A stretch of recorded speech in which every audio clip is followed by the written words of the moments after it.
On. Okay, I will call this meeting to order. We got a copy of the agenda in front of us. Any additions or changes to the agenda? If not, motion to accept the agenda as presented. Thank you, Councillor Adams. Any discussion? Call the question. Those in favor? That is carried. We've got minutes of our previous meeting starting on page 3 in our package from the meeting from March 15th. Any issues with those minutes? Councillor Ferguson. A motion to accept the minutes of March 15th as presented. Any discussion? Call the question. Those in favor? That is carried. Next, we'll move to page 9 in our package for the meeting minutes from April 5th. Councillor Drew. Motion to accept the minutes of regular meeting of council April 5th as presented. Any discussion? Call the question. Those in favor? That is carried. We will jump into page 14 in our package for minutes from April 12th. Councillor Hughes. I noticed on page 21, motion number 154-22 doesn't have a counselor appointed to it. Good catch. So Joanna will go through the video there and be able to figure out whose that is. What's that? Okay, so a motion to table the minutes of committee of the whole on April 12th, tabled them to May 3rd meeting. Councillor Hughes will make that motion. Any discussion? Call the question. Those in favor? That is carried. Question period. Any questions, comments, concerns for CAO? Anything on the radar? Going once, going twice. Sold. Okay. Let's jump into reports and new business. So on page 24 in our package, we have the audited financial statements. And Roland and Edward, I think you guys are tag teaming this. And Roland, I'll let you introduce Edward to the public. Good evening, your worship and members of council. So I'm here with Edward from Doyle and Company, our external auditors. I will present the report and go over the financial statements and then let Edward speak after we're done that. Okay, let's do it. All right, so the purpose of tonight's report is to present to council the audited financial statements and the financial information return. The financial information return is attached to the agenda package. I won't be speaking about that. That is a return that's required by the province that follows the financial statements. So there's no additional information in the financial information return. For background there, just a section out of the MGA, it is required that all municipalities must prepare financial statements immediately preceding years in according with GAAP and have those statements be audited by an external auditor and independent set of eyes to ensure that those statements are true and accurate. The Town of Slave Lake Administration prepares the annual financial statements on the accrual basis with an adherence to GAAP, generally accepted accounting principles. The statements themselves are prepared in-house and are externally audited by our independent auditing firm. Administration is responsible for the preparation, accuracy, objectivity, and integrity of the financial statements of the town. In preparing the statements, certain amounts are based on estimates and judgments, and as such, these amounts have been determined based on a reasonable basis to ensure that the financial statements are presented fairly in all material respects. The financial statements before you tonight are prepared on a consolidated basis, which just basically means that all of the different cost centers and departments in the town are grouped together and shown as a single entity. The auditing firm then audits these statements in accordance with the Canadian auditing standards. And those standards require that the firm comply with ethical requirements and perform reasonable assurance to gain knowledge of the statements that are free of material misstatement. They use the same process across the board. So whether it's this firm or another firm, they would prepare their audits in the same manner. The report here focuses on 3 key parts of the financial statements.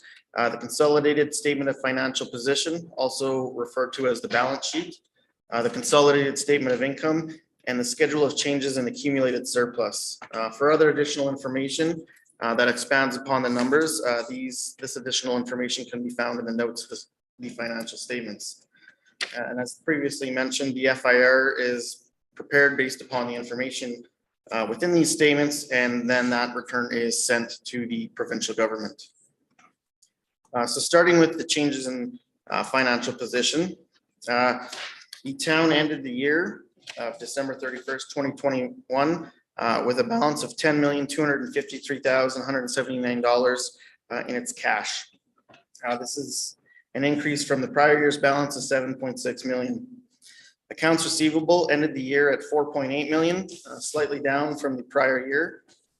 Major receivables for the year are MSI and GTF funding for approximately $2.5 million. The remaining grant amount for the Sewage Lagoon project from the Federation of Canadian Municipalities for $557,000, and annual amounts from Big Fish Bay franchise fee revenue and the franchise fee for revenue, government center and intermunicipal contributions from the MD for $625,000. Last but not least, there's a GST receivable, which includes the final quarter return for the year that amounted to $86,000. Taxes and grants in lieu are receivable stood at $1.4 million with an allowance for doubtful accounts of $637,000, leaving a net balance receivable at the end of the year of $659,000. Long-term investments increased by $117,000 from the year, and this is attributed to interest on interest accruals on the investments that the town holds through the RBC. Long-term investments held by the town include 11 financial instruments such as GICs and provincial bonds. There's an amount owing on the book or receivable on the books for other long-term assets, and this is still receivable. Temporary bank indebtedness. This includes amounts borrowed for the hotel demolition costs through an RBC operating loan. Accounts payable ended the year at $1.8 million, down from the previous year of $3.2 million. Significant payables included in year end are payments for RCMP services for the final quarter of the year, AMC utility invoices, legal fees, and association costs. Also included in the 2021 year end is amount payable for a one-time payment to the RCMP for the retroactive wages. The year-over-year decline reflects a decrease in the holdback payables from 2020 that was paid in 2021 for the completion of the Sewage Lagoon project. Also different this year is in 2021, the landfill invoicing from the MD was paid in 2021, and this amount is usually payable at the end of the year. Moving on to employee obligations. Employee obligations includes outstanding amounts for accrued overtime and employee vacation, and that increased year over year by $23,000, leaving a balance of $262,000. Deposit liabilities includes deposits held on utility accounts and planning and development deposits. Deferred revenue ended the year with a balance of $6.5 million. This includes a number of provincial and federal grants, including the MSI grant, federal gas tax grant, Fire Smart, FCM grant, and the municipal stimulus program. As a note on deferred revenue is a liability on the town's statement of financial position that represents a prepayment of grants and other revenues for expenses or capitals that have yet to be purchased or incurred. Deferred revenue is recognized as earned revenue on the income statement as the services provided or the capital project is acquired or built. Long-term debt includes amounts for debentures for capital projects, and the capital lease is for fire services equipment. Before I move on to the next statement, is there any questions? Moving on to the consolidated statement of income. So just some notable changes. So this statement has been updated from previous years to reflect changes made to meet the provincial recommended financial statement of Sampleford. So previous, there was bigger buckets shown on the income statement. And in this year, the province recommended kind of decreasing those buckets and showing it kind of on a department by department basis. For revenues, net municipal taxes. So net municipal taxes stood at $9 million for the year. This includes net taxes collected for the municipality with respect to requisitions collected on behalf of the province and seniors. User fees and sale of goods include such items such as utility fees, cemetery fees, recreation fees, and fire services fees. Water, sewer, garbage revenues all generated the required budgeted amounts.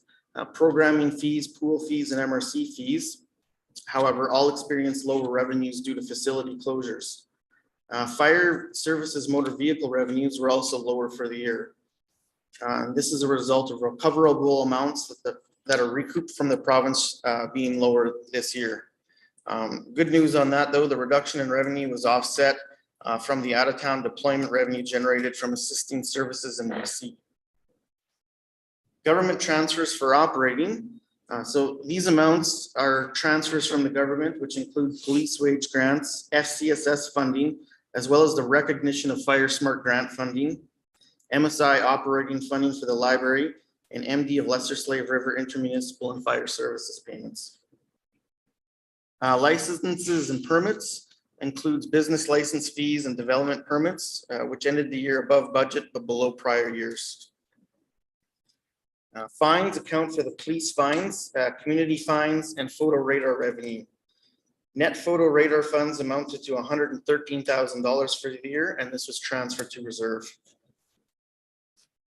Franchise and concession contracts accounts for the ATCO franchise fees. The amount saw an increase over the prior year. However, actuals versus budgeted amounts were lower for the year. Rental income is primarily generated from the provincial government agreements for the government center building at $2.7 million. And other rental income includes recreational rental fees for pool and the MRC facility. Other revenue for the year consists of management fees for overseeing the Wildfire Legacy Center in the amount of $204,000. Insurance recoveries for Barton Park amounted to about $113,000. And also included in this amount is adjustments for water and sewer for holdbacks and inventory sale adjustments, as well as recognizing past revenue from ParentLink, as well as revenue from a GMF grant for the sewage lagoon project. All in all, total operating revenues for the year amounted to $22,970,075. On the expense side, we start off with council and other legislative. So for the town of Slave Lake, this encompasses council and its services. Results came in over budget due to additional training for new council as well as professional services. Administration includes general administration such as human resources, health and safety, finance, information technology, CAO, and general administration. And this came in below budget. As a note here though, through the operating budget, we account for the project manager at about $115,000. However, that position's costs are capitalized to each project, causing a variance between the budget and actuals. Included here is also an adjustment to the vacation and accrual benefit for the year, totaling $80,000. Moving on to bylaw enforcement. This includes the community enforcement, peace officers, and animal control. 2021 versus 2020 shows an increase for the year. This has to do with the photo radar services being suspended for a couple of months in 2020. Costs still came in under budget for the 2021 year as a result of lower contracted services for the year. On the police side, 2020's end of year RCMP adjustments for the month that it's taken into at April 2021 were well below expectations, resulting in some savings for the year. Shown here is a one-time adjustment for $370,000 for the RCMP retro obligation that was set up to recognize this liability. Overall, expenses for the police were $1.9 million for the year, which was lower than the budgeted amount.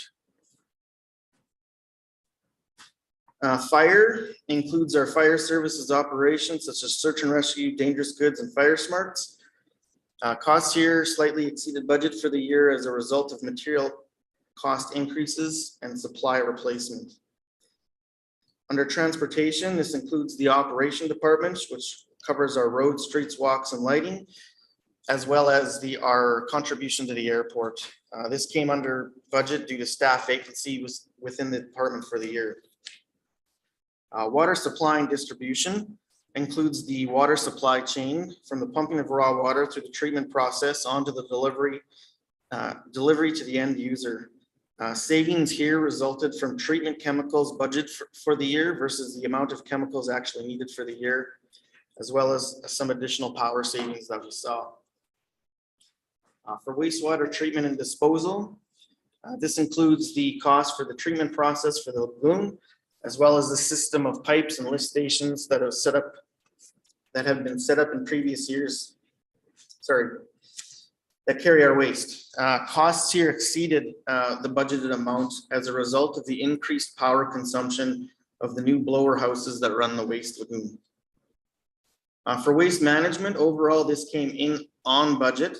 However, there was an adjustment made for the previous year to accrued amounts payable to the landfill commission that had been set up. When the actual invoice came in, it was lower than the actual payable we had set up for the previous year. Family and community supports, this includes the FCSS program. COVID had a big impact here, reducing the service levels. And as such, it was unable to fully implement its services for the year and is shown under budget. Cemetery had a slight increase in expenses for the year due to repair work needed at the new cemetery. And the subdivision planning, land and development. This includes two components, planning and development, land developments, and our economic development programs. The economic development program did not materialize all of the expected expenses for the year. And as a result, we transferred $32,000 to reserves for future use. Planning and development had a vacant position all year, resulting in decreased expenses as well. For commercial properties, this includes expenses related to the government center, as well as costs incurred for the old fire hall that was leased to AHS for the year. Savings here were mainly a result of lower power and gas costs for the government side of the building, as that portion of the building was not in full use for the year. Parks, recreation, and culture includes community services such as the MRC, parks and sports fields, as well as the pool. Expenses here were all lower during the year, again, due to power and gas costs reduction from facility closures, as well as staff layoffs and position vacancies. For amortization, this amount came in below the forecasted amount. A number of projects were delayed due to supply constraints, as well as the impact of COVID-19 on the town's ability to carry out projects. Therefore, we just didn't have enough projects completed to match the budget. Government transfers for capital include federal, provincial, and ND of Lesser Slave River amounts for capital projects. Grants recognized include MSI, the Municipal Sustainability Initiative funding, gas tax funding, and the MSP Municipal Stimulus Program funding, as well as the Green Municipal funding for our sewage lagoon. Total expenses for the year, including amortization, amounted to $21 million. Total revenues and expenses before other items in the year amounted to an excess revenues over expenses of $1.3 million. Other items for the year include government transfers for capital at $2.2 million, leaving an overall excess of revenue over expenses of $3.6 million. As a note on the income statement does not capture principal repayments for debt as well as reserve transfers, and the impact of these is shown on the schedule next, which is the schedule of changes in accumulated surplus. On to the schedule of changes in accumulated surplus. The town had a beginning balance in its unrestricted surplus of $2 million, and a restricted surplus balance of $12.3 million, and an equity and tangible capital asset balance of $128 million, for a combined total of its accumulated surplus of $142.5 million.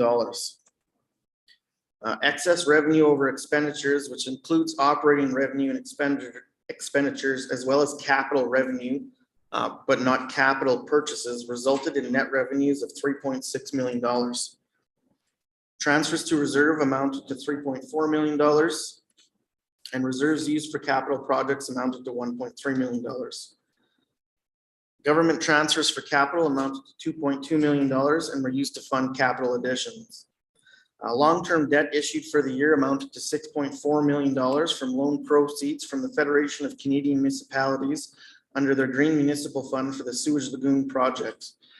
Long-term debt repaid consisted of the principal portion of debt payments in the year, as well as the full repayment of the RBC loan for the Sewage Lagoon project.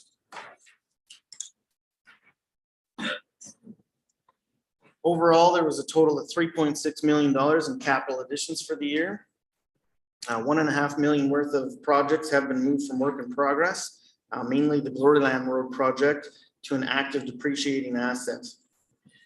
After the additions to capital, amortizations, and changes in debt issued and repaid, the net effect on our equity and tangible capital assets was an increase of $1.2 million, leaving a final balance of $129.3 million. So to sum up the operating side here, overall, the operating revenues for the town were $22.9 million. And operating expenses, when adjusting for amortization, were $16.5 million. That leaves the town $6.4 million to pay for the principal portion of long-term debt, amounting to $2.6 million, and transferring $3.4 million to the reserve. The capital revenue amounted to $2.2 to pay for the capital additions, and the net effect was an increase of $403,000 to our unrestricted surplus, leaving an ending balance in the unrestricted surplus of $2.4 million. The net effect on a reserve balance was an increase to reserves by $2 million, leaving a final restricted reserve balance of $14.4 million. And overall, the town's accumulated surplus increased by $3.6 million, leaving a final balance of $146,211,655. Moving on to capital, highlight some of the capital additions for the year. So major capital additions for the year included the Gloryland project, the government center roof refurbishment, and additional amounts for the raw water line project. Smaller projects completed include the fire hall internet, water line upgrades, pool enhancement, MRC flooring and energy efficiency projects, as well as park and playground upgrades. Projects with no major work done or not started include the water treatment plant office, new sea lift main pipeline, lift station D, and the water transmission connector to northeast to southeast. Under capital disposals, there was no disposals of capital assets in 2021. Long-term debt. A major change in long-term debt consists of the repayment of the RBC operating line of credit for the Sewage Lagoon project, debt taken on for the long-term financing. Transition to the long-term financing through the Federation of Canadian Municipalities Fund. Through the principal repayments for the year, the debt limit available for the town stood at $20 million, with annual debt servicing limits at $4.3 million. A unique feature for the town of Slave Lake is its debt taken for the provincial government center. This debt is backed by the province of Alberta and does not count towards the town's overall debt limits. And the three main sources of funding for the town's debt instruments are tax-supported debentures, special levy and utility-supported debentures, and debentures supported by provincial lease payments. For reserves, the town started the year with a balance in its reserves of $12.3 million. During the year, 3.6 were transferred to the reserve and $1.5 million were drawn from the reserve to pay for capital expenditures, leaving a balance in our reserve accounts of $14.4 million.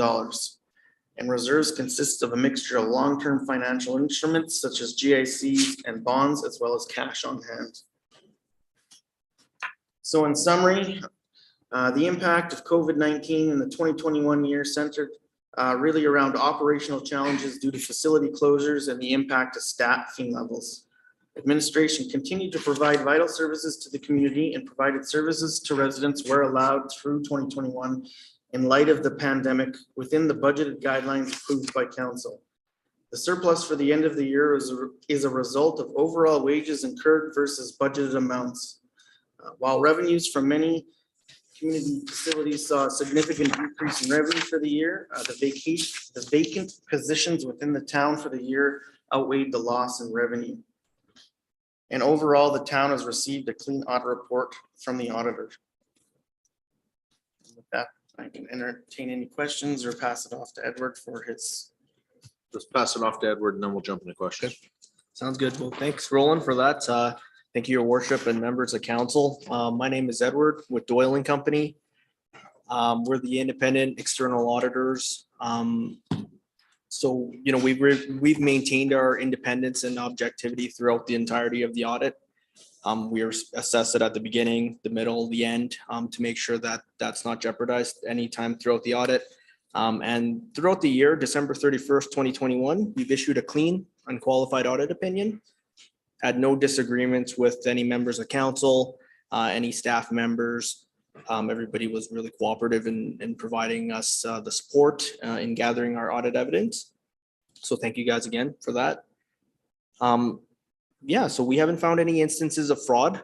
Internal controls remain strong within the town. Roland does a really good job, as does every member of council there. So Roland did a good job kind of summarizing the entirety of the audit. So I'm just going to go highlight a couple of the numbers for you guys. I'm not going to go into too much detail because like I said, you did a really good job at that. Total financial assets for 2021 is 26,490,630. Total liabilities for 2021 is $35,801,854. Total net financial debt is $9,311,224. Total non-financial assets is $155,522,879. Total accumulated surplus for the year is $146,211,655. As mentioned earlier, total revenues for the year, $22,970,075. Total expenditures, $21,578,104. And for the surplus, there was an increase to the unrestricted surplus of $403,280, an increase in the restricted surplus of $2,039,708. Equity and tangible capital assets, increase of $1.2 million. So the total balance is at the end of the year for unrestricted is $2,485,589. Restricted surplus balance is $14,411,937. The equity and tangible capital assets is $129,314,129 for a total accumulated surplus of $146,211,655.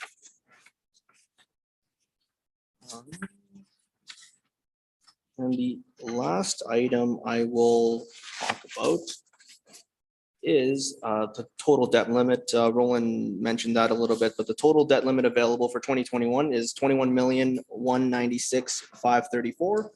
Debt service limit available is $4,488,345. Okay. And any questions? So overall picture here that's a lot of information. So for everybody who's listening at home, I hope we got all that. And then we've got a 30-some page report here that breaks down the whole audited financial statement. But realistically, big picture, what we're looking at here, Edward, is you guys have came in, no recommendations to change any of our processes.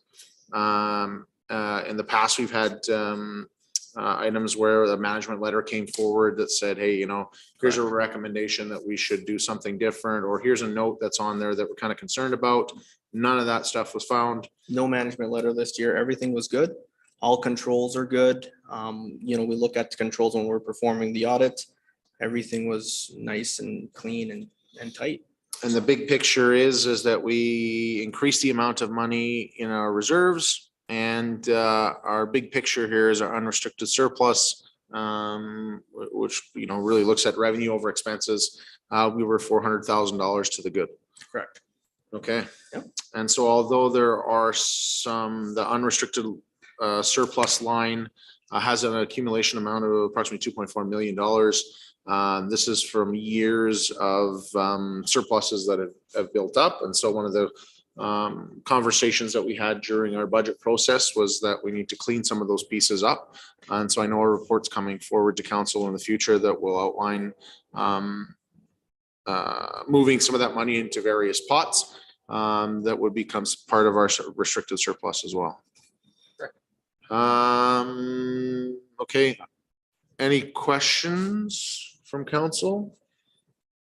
I'll just make a comment on behalf of council that roll on to you and your team and to leadership within the town of Slave Lake. This comes from all levels that really appreciate the hard work and dedication that goes into it. You know, we've got a 20-some million dollar budget here with $150 million worth of assets and cash and transactions moving around.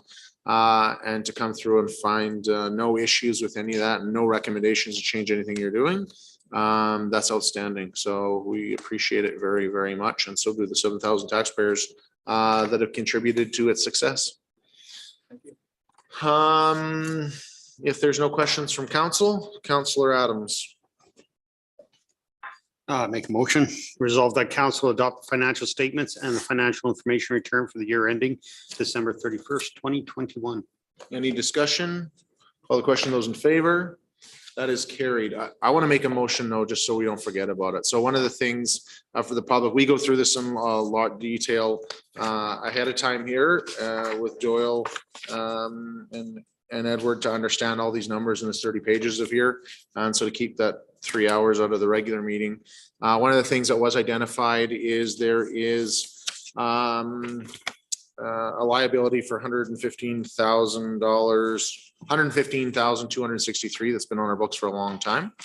So I'd like to make a motion that administration bring forward a report and recommendation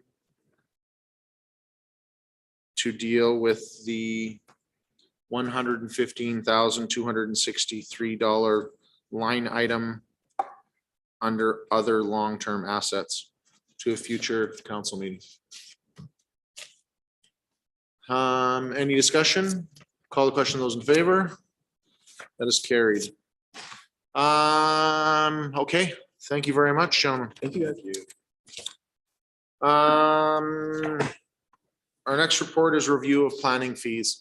And so Lori, before we get into this, I need to make a statement.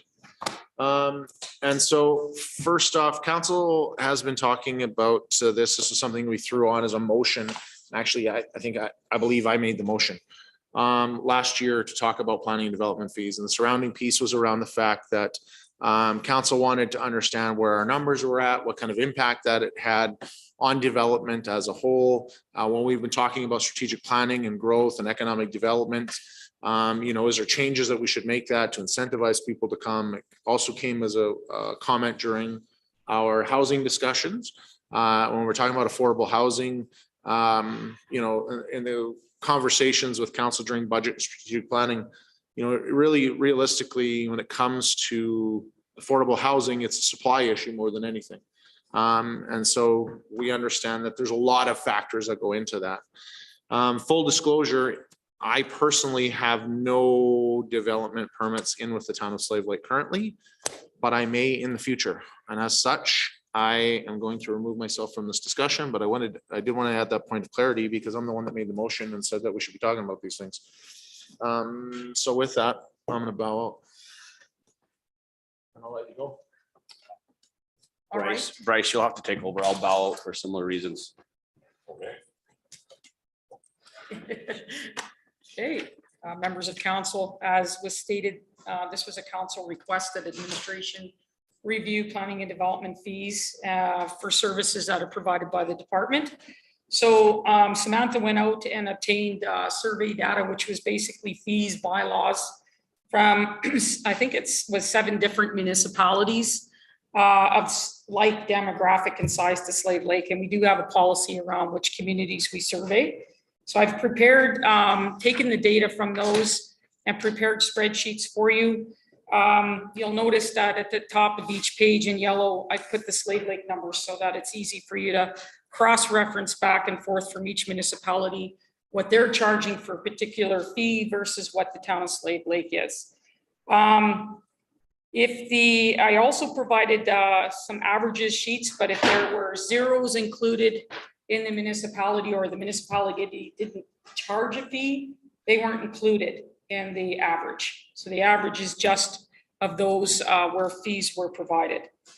The other thing that I wanted to point out is that fees are established in many different ways depending on what they're for and the municipality. So some are flat fees, some are based on estimated project costs or assessments, some are based on area. So there's a number of creative ways in which different municipalities have created their fee structure. So the averages are not always provided for you. It depends on if I'm able to compare the data and the information reasonably, and some of it's just too difficult. It's like trying to compare apples and oranges, so no average was provided there. So I didn't create a PowerPoint of all the detailed data. That's there for you to digest over time, but I did do averages for you so you can have a look. So the first one is the variance of standards and discretionary use permits and other types of developments. Again, we see Slave Lake's fees going across the top. No averages on the variance of standards. There's a whole MyRate of how those are established in different municipalities, and some municipalities don't even provide very much in the way of variance fees, and you'll see that as you go through more of the detailed data on each of those. For other types of development permits, communication towers, for instance, our fee is $250. The average was $625. Change of use or occupying space permit, we're a little above the average there at $115, and the average is $113. Demolition permits, the town's 100, the average $125. Type C and D home-based businesses, ours is 100, the average is $156. Type E is 200, the average $233. Permits for logging, 325 is our fee, 275 is the average. For a secondary suite, we're at 100, the average is 116. Signs, 125 for us, 130 for the average. Stripping and clearing permits, 250 for us, 262 is the average, and then temporary use, 150 for Slave Lake, 275 for others.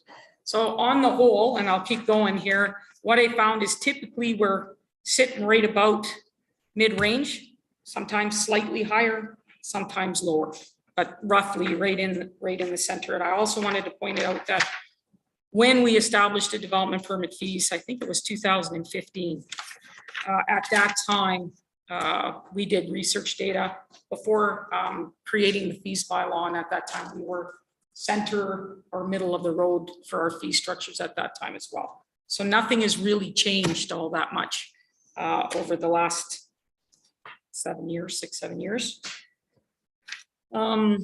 Next one here. There we go. Okay, fees for inspections and development agreements.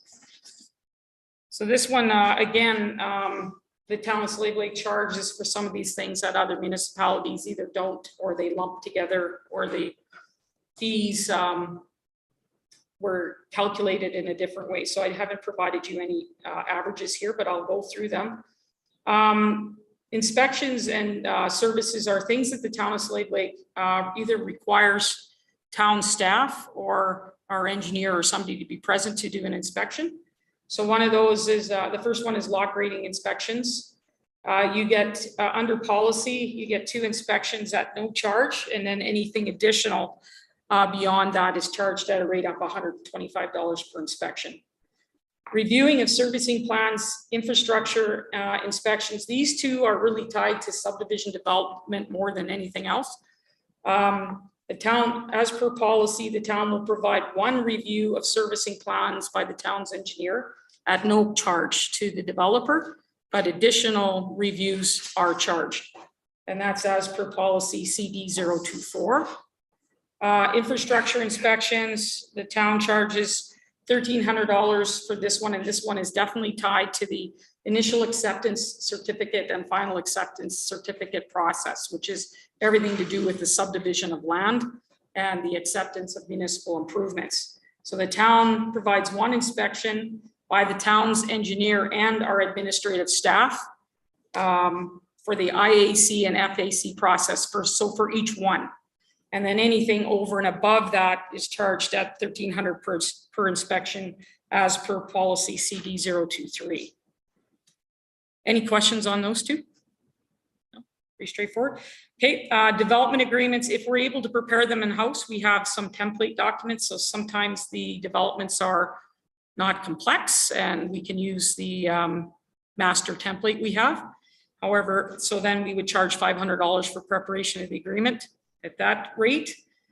If the agreement is difficult or the development is large and there's lots of moving parts to the development, we outsource that to our legal counsel.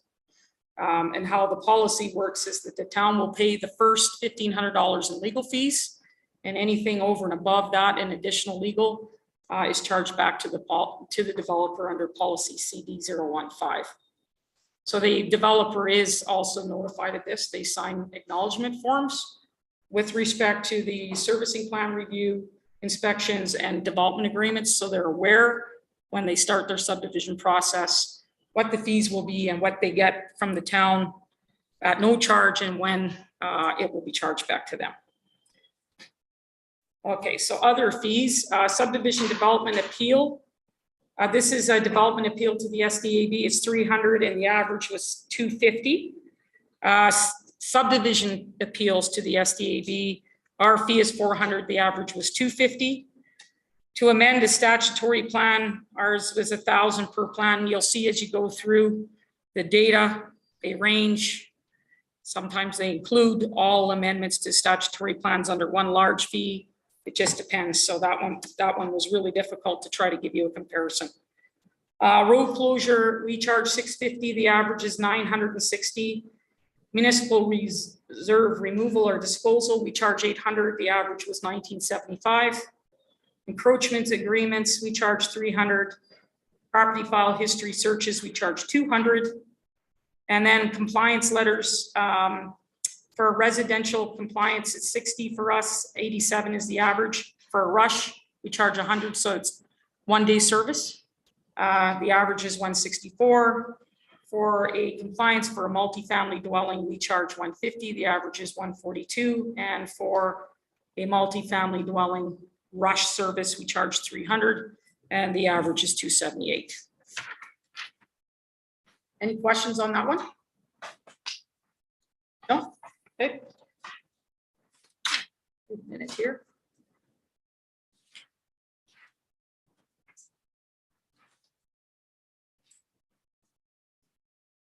Okay, I think I missed variance of standards. Hang on a second here. Okay. Okay, so the next slide is variance of standards and discretionary use. So the town of Slave Lake has developed a this kind of a sliding scale of variance fees. So if it's a variance that the development officer can approve, it's 150. If it's a variance that the MPC must consider, so beyond the authority of the development officer, is 300. For a pre-development variance that goes to the SDAB, so beyond the powers of the development officer, the MPC, it's 500. Then we have a much higher scale for post-development. So this is a variance where the developer hasn't asked for permission. They've submitted a site plan and they haven't built in accordance with the site plan or the development permit. So that's what post-development means. And at the time, council wanted them to be somewhat punitive. So a variance that the MPC can approve is and 1,500, and for the SDAB 2,500. Discretionary uses that require the MPC approval, we charge 300. And again, these were difficult to try to give you an average on, so they're not there. You'll have to refer back to all of the data to kind of get a sense of where everybody else falls. For other types of permits, communication towers, I just went through this, right? My apologies. I'm missing one. Which one did I miss? Yeah, sorry.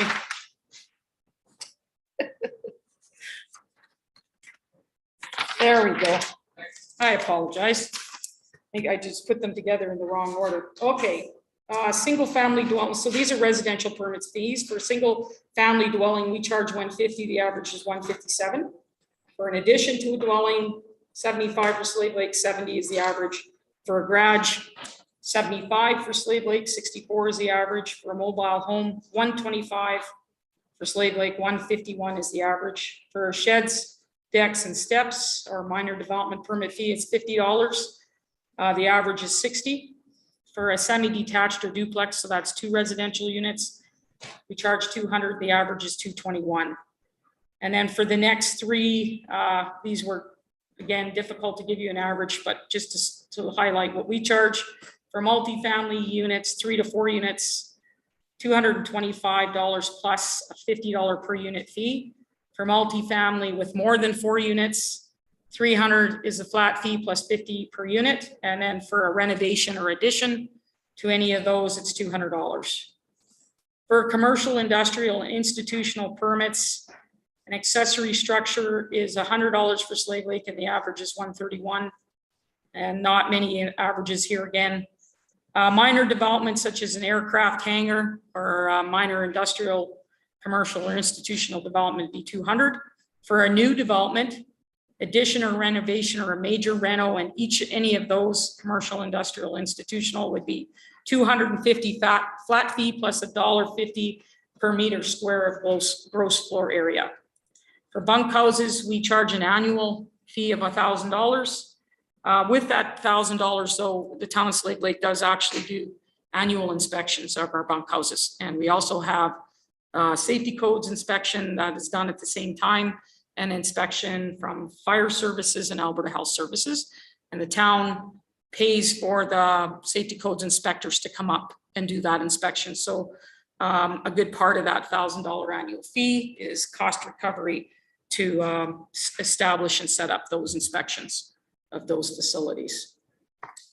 Subdivision application fees. Subdivisions of less than 3 lots, we charge $500. The average is $531. Endorsement fees for a subdivision with less than 3 lots is $175 per lot. A subdivision of more than 3 lots is $1,000 plus $150 per lot. An endorsement fee is the same. It's not. $175 flat fee plus $200 per lot. The time extension is $250. It's $270 is the average. And for a bare land condominium fee and the endorsement, they're the same as subdivision fees and endorsement fees. So that's it for that. Any questions on those? Any questions for planning and development? Councillor Adams? Overall, just in after reviewing this and comparing to outside sources, it is on. Is it actually, or have you come across any recommendations you would want to put forward based on that information from what we have? Or are you thinking that we're actually in right where we should be? From what I'm seeing, I think we're right where we should be. If there's nothing that jumped out at me that was way off the mark. So I didn't see anything that flagged me that needed an amendment. I did want to also mention that the town of Slave Lake collects development deposits, and lots of other municipalities don't. And the ones that do, they're often flat fees and not based on you'll see our development deposits for larger developments are based on a flat fee plus a unit fee. So they were hard to compare. And as I said, there's lots out there that don't. Just to give some history there, development deposits were instituted by the town probably at least 15 years ago. What we were finding is that we had tons of open developments that were never getting completed. You're chasing developers for years to get them to finish their development, and it stays open. And since the institution of deposits, I would say we went from having on average as many as 80 to 100 open development permits to roughly 12 or 15 a year that we're chasing down. Rather, these are a refundable deposit that go back to the developer once they meet all the conditions of their permit. So we don't hold it indefinitely, they get it back. And even we have people with the misconception that if something doesn't comply, they need a variance or the lot grading isn't right or something, that we don't give the deposit back. That's absolutely incorrect. Doesn't matter whether the development complies or doesn't comply. It just matters whether it's complete and they get their deposit back. Any other questions? I was just gonna, oh, sorry, go ahead, Jill. Go ahead. I was just gonna make some comment. I'm actually surprised at the fact that we're mid-range, mostly just because of the public perception that for businesses from on a red tape perspective, obviously this is why it was brought up for us to have this report come back to council. And that's why the mayor had asked for it, was because during the campaign and throughout the year, we've been hearing that, you know, some of the red tape for businesses and development specifically was that our fees were unreasonable. So I'm just a little bit surprised that we are in the range, to be quite honest, speaking frankly, but from what we can see here, nothing appears to be out of line. No, it did. Like I said, when going through all of them, I didn't see anything that really jumped out at me as being a big issue. I did also want to mention that our occupying space development permit that we issue when a business is moving, we include free sign permits with that. So typically you pay an additional $125 for your signs, but if you get them at the time you do your occupying space, you get them for free. So that's sort of the extent of the incentive on occupying space. Councillor Brandel, did you have a comment? Yeah, just curious on the communication towers on your variance and discretionary use. It was a little lower than the average. So was that one harder to figure out what the average was? Interesting thing about that is that municipality, this one is that's a conflict for me. Well, it's not for me, not just for me, but municipalities have no authority over the approval of towers. We sit with developers and put them through the telecommunications policy, which is Industry Canada sets the guideline, they approve. And what we do is we give a recommendation to Industry Canada, a concurrence letter or a non-concurrence, whether we have an issue or a non-issue with the tower. And all we do is establish some of the design criteria and where we want them. So we don't actually issue a development permit. So there is a bit of a process to undergo when you're going through that, and usually you're working with the developer and getting them the information and maybe even housing the public open house meeting, helping them with getting the data to do their referral. But it's more of a service as far as I'm concerned. I don't think it's appropriate to charge a fee because we're not issuing a permit. All we issue is a concurrence letter. So the whole process and what the town provides is a service in assisting the developer in getting their concurrence or non-concurrence process underway. Okay. Any other questions for planning and development? Okay, if there's no other questions and it sounds like our fee schedule is right in line with other communities, I think it'd be appropriate to ask for a motion to accept this as information. Councillor Adams makes a motion here. Go ahead. I don't have it here, but yeah, I'll make a motion that we accept the presentation as information. Okay, any discussion on that motion? All those in favor of that motion? That is carried. Thank you, Lori. Thank you.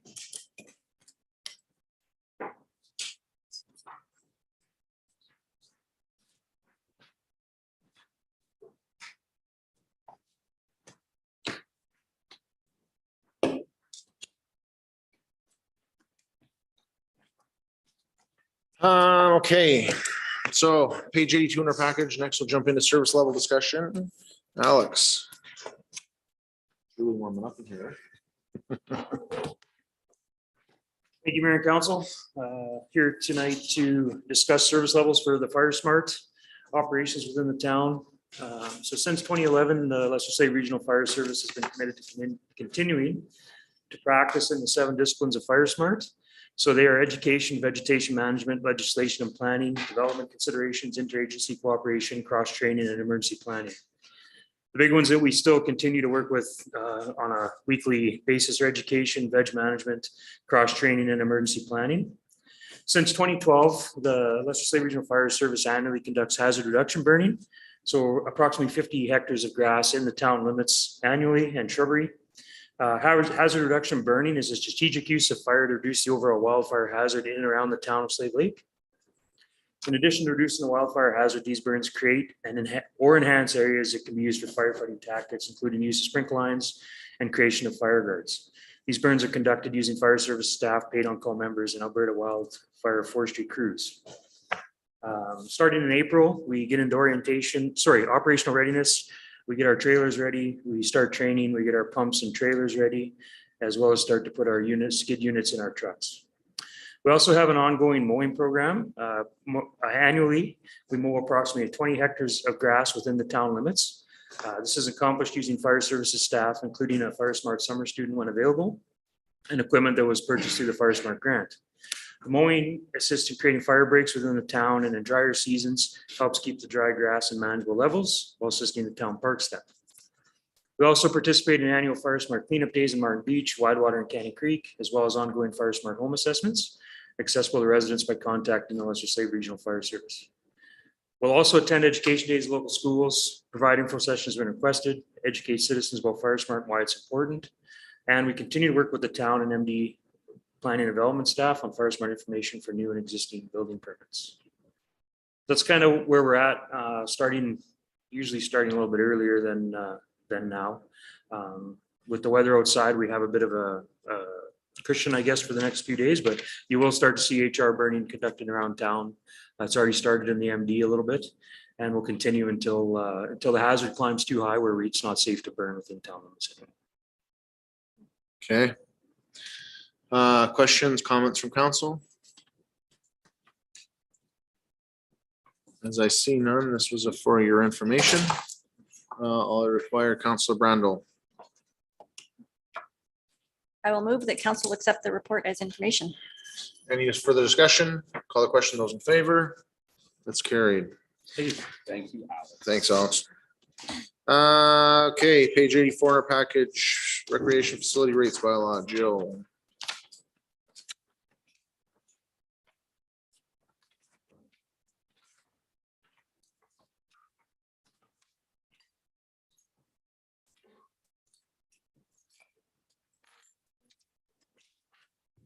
Evening.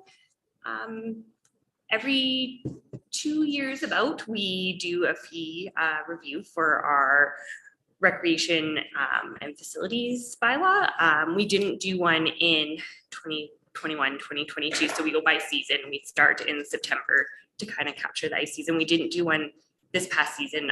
We just didn't feel like we'd welcome everyone back to the facilities and then raise fees on them. We didn't feel that that was appropriate. So we split our fees into a few different categories. So we have our program user fees. So that would be summer splash, swim lessons, all of our programmed kind of things. So we look at doing cost recovery for those. Our admission fees, which we last time, so we came in 2019 and we implemented a formula. So we explained it a little bit further in there, but we just found when we went to do the fee review the last time, things were kind of all over the place. There was no rhyme or reason for how they were determined. So we looked at a few other communities and implemented a formula. And then for our facility rental fees, we do a bit of a market comparison. So we look at communities of similar size and similar geographic area. And we want to fall kind of within the range. We're not looking to be the best, the highest or the lowest, but we want to make sure that we're bringing in some revenue without prohibiting usage or opportunities.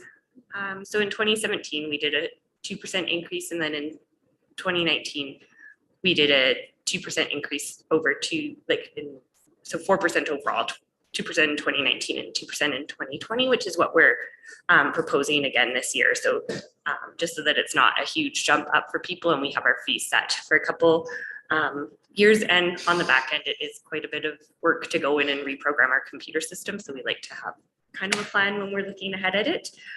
So we are proposing that we do a 4% increase overall. Last time we just implemented the formula and didn't do any huge drop in fee increases. So this time we're proposing a 4% increase of 2% in the 2022-2023 season, and then 2% again in 2023-2024. So with the 2% increase, we look at, so kind of like what Lori was saying, some things are hard to compare, especially for the pool. We don't necessarily do a market comparison for it because each pool has different amenities. Some pools you pay a $10 drop in and you can stay all day. So we kind of just, we look, but we haven't done a huge comparison there. But for ice fees, we do look at that. So if we did a 2% increase over those, in those 2 seasons, we would still fall within line of what the average is. For adults, we have it, and it's been a long-standing part of our user fee policy that we discount our user groups to 50%. So we would be below average there, but at the same time, we also feel like we want to prioritize youth sports and we want to make sure that cost isn't a barrier to those participating. So we feel that the 50% in the user fee policy, 50% discount is a reasonable thing still. So then we've also gone into explaining kind of how our drop-in fees work there. And then also at the end there, I've kind of given an explanation as to how I rounded them, because even though we're looking at a 2% increase, because if you did 2% over, you know, it's going to be 263, we do round it up. So sometimes it ends up to be a little bit more than a 2% increase, but we have implemented the formula there so that at least it's a little bit more logical to people. Last time when we did do the fee increase, because it was a new thing, we did do a slight discount on some of the family passes because it was quite a large jump. So but we kind of brought those all in line this time. We've also looked at doing, because we've said that swim lessons and camp fees are at cost recovery. We haven't put those up for a number of years. So we have proposed to put swim lesson and camp fees up a bit. So that wouldn't be for this season's summer splash program. It would be for starting in September 2022. We have updated the ratios for the pool a little bit. We've proposed to leave the track price the same. It's a pretty standard fee across Northern Alberta. So, and it's also really easy for us at the front desk to just have everyone kind of give their fee there. So we haven't put an increase there, but we then do have just added a couple of things that weren't on the fee list previously. So with the addition of Reed's Rink, we've put that in there. And then we never had a fee. We have minor hockey uses the track for dryland training, or else sometimes we have groups that want to rent the track itself. So we have just put that in our price list because it wasn't officially in there before. Sports fields, we are on the higher side for sports fields. However, we haven't put the prices up for the last 2 fee reviews. So we have put it up a little bit. A lot of communities do per team per season. When we looked at that, it doesn't really make sense to us. We'd actually see a fairly substantial decrease in revenue. So we didn't want to do that. So we've just left it the same, but put the increase there. And then falling in line with, our 50% discount for youth. We somehow missed that the youth tournament rate wasn't a 50% discount from what the adult one was. So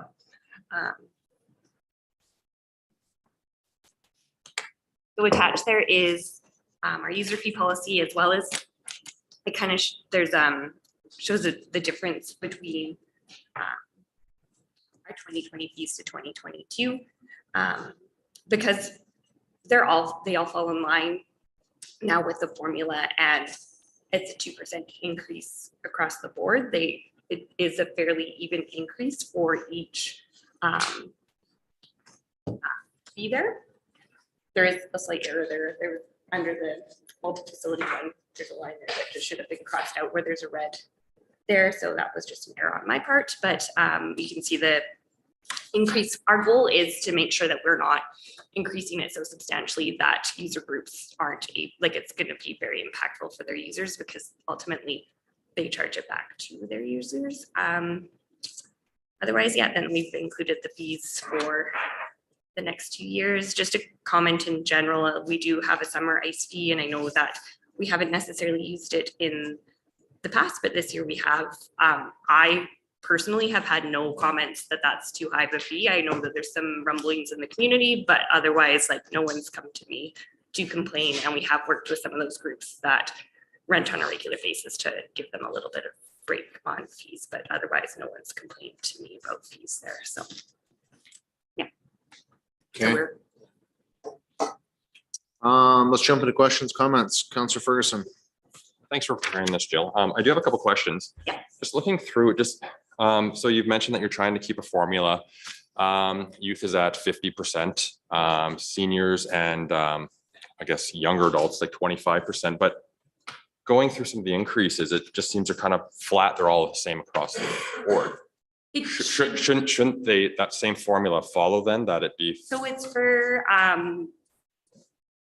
I went back and did all the math, and as far as I can tell, that's the calculation, because we've got a 2% increase. So it's just a difference from last year to this year. So as far as I've used Excel, I've used the calculator, you know, if we've got a formula and we're increasing everything, then that's the best I can tell them.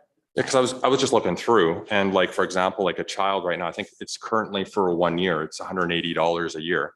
Yeah. You know, it's proposing to go up $18 a year. Yeah. So that's a 10% increase.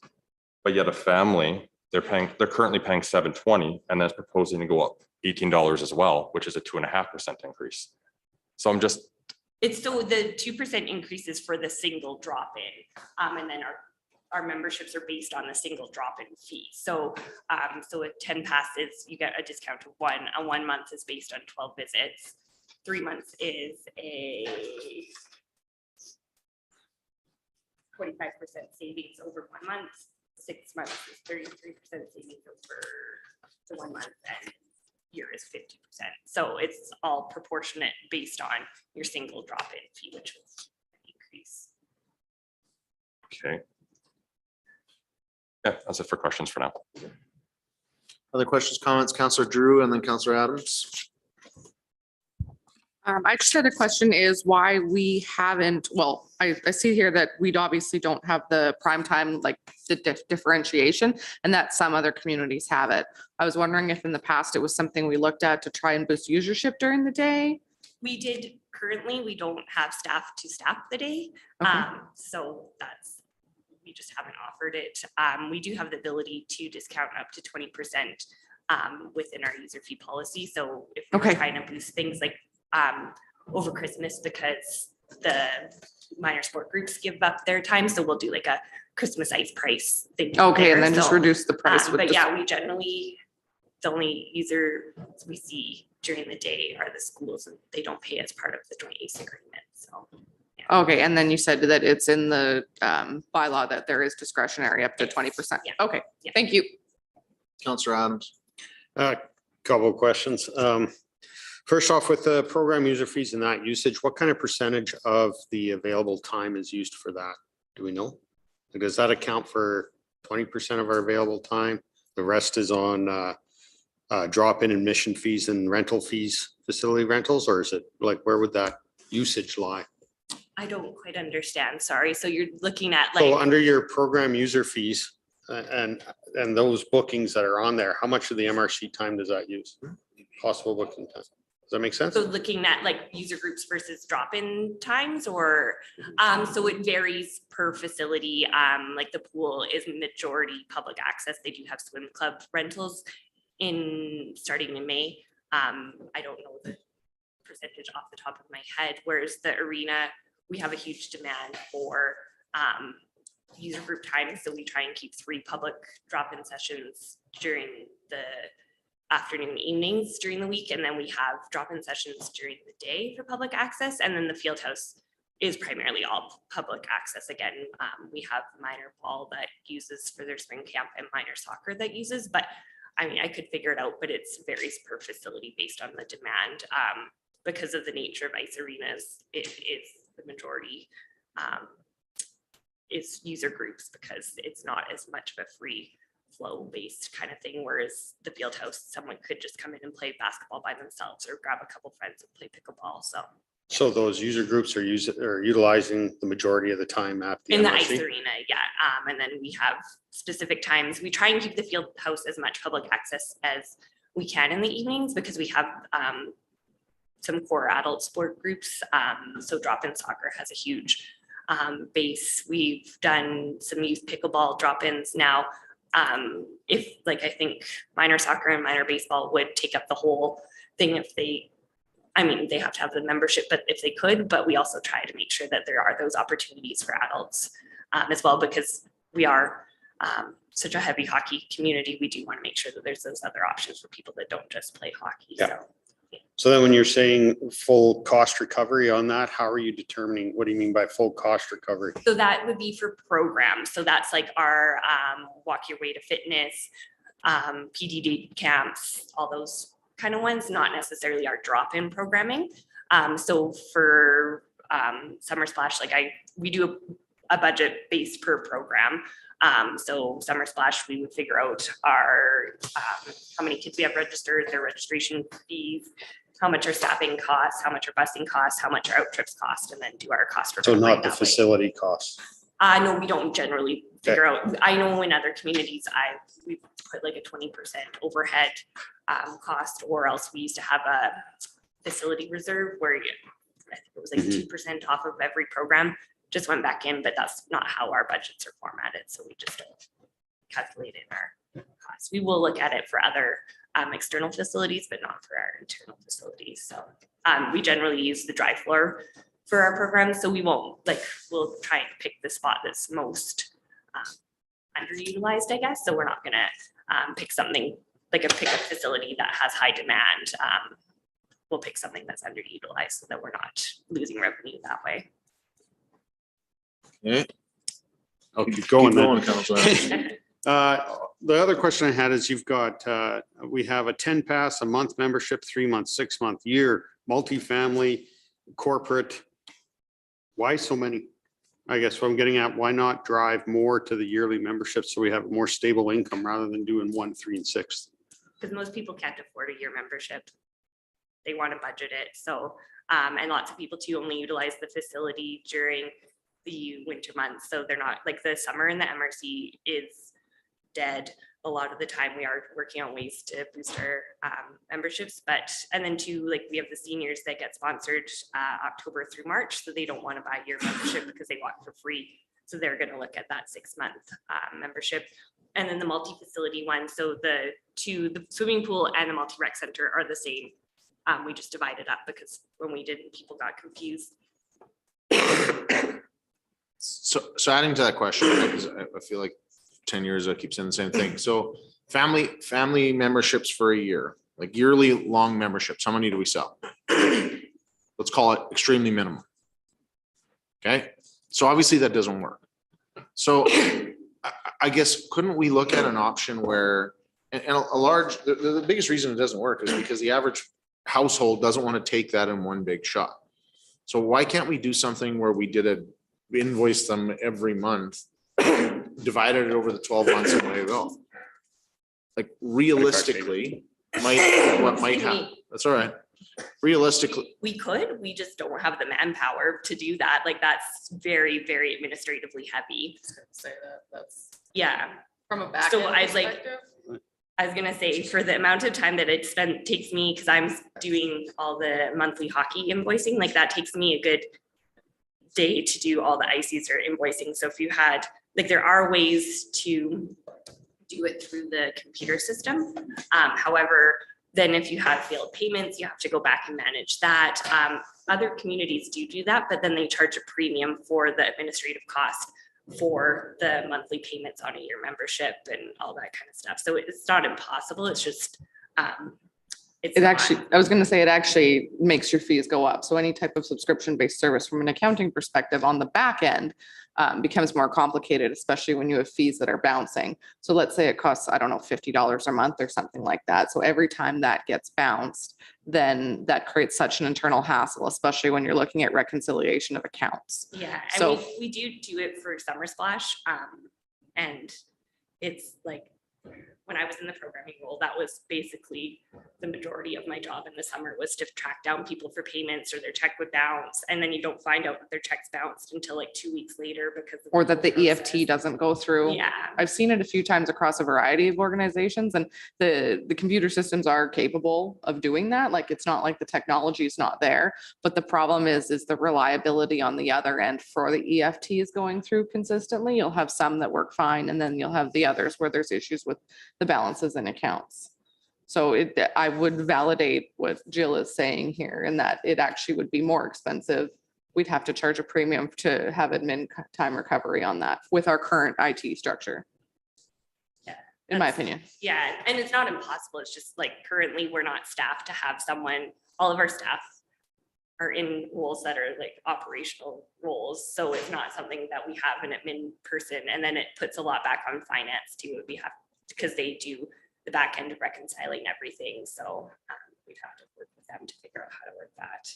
Because ActiveNet, which is our computer system, and Diamond aren't tied in together. So I have to manually produce invoices for all of our user groups.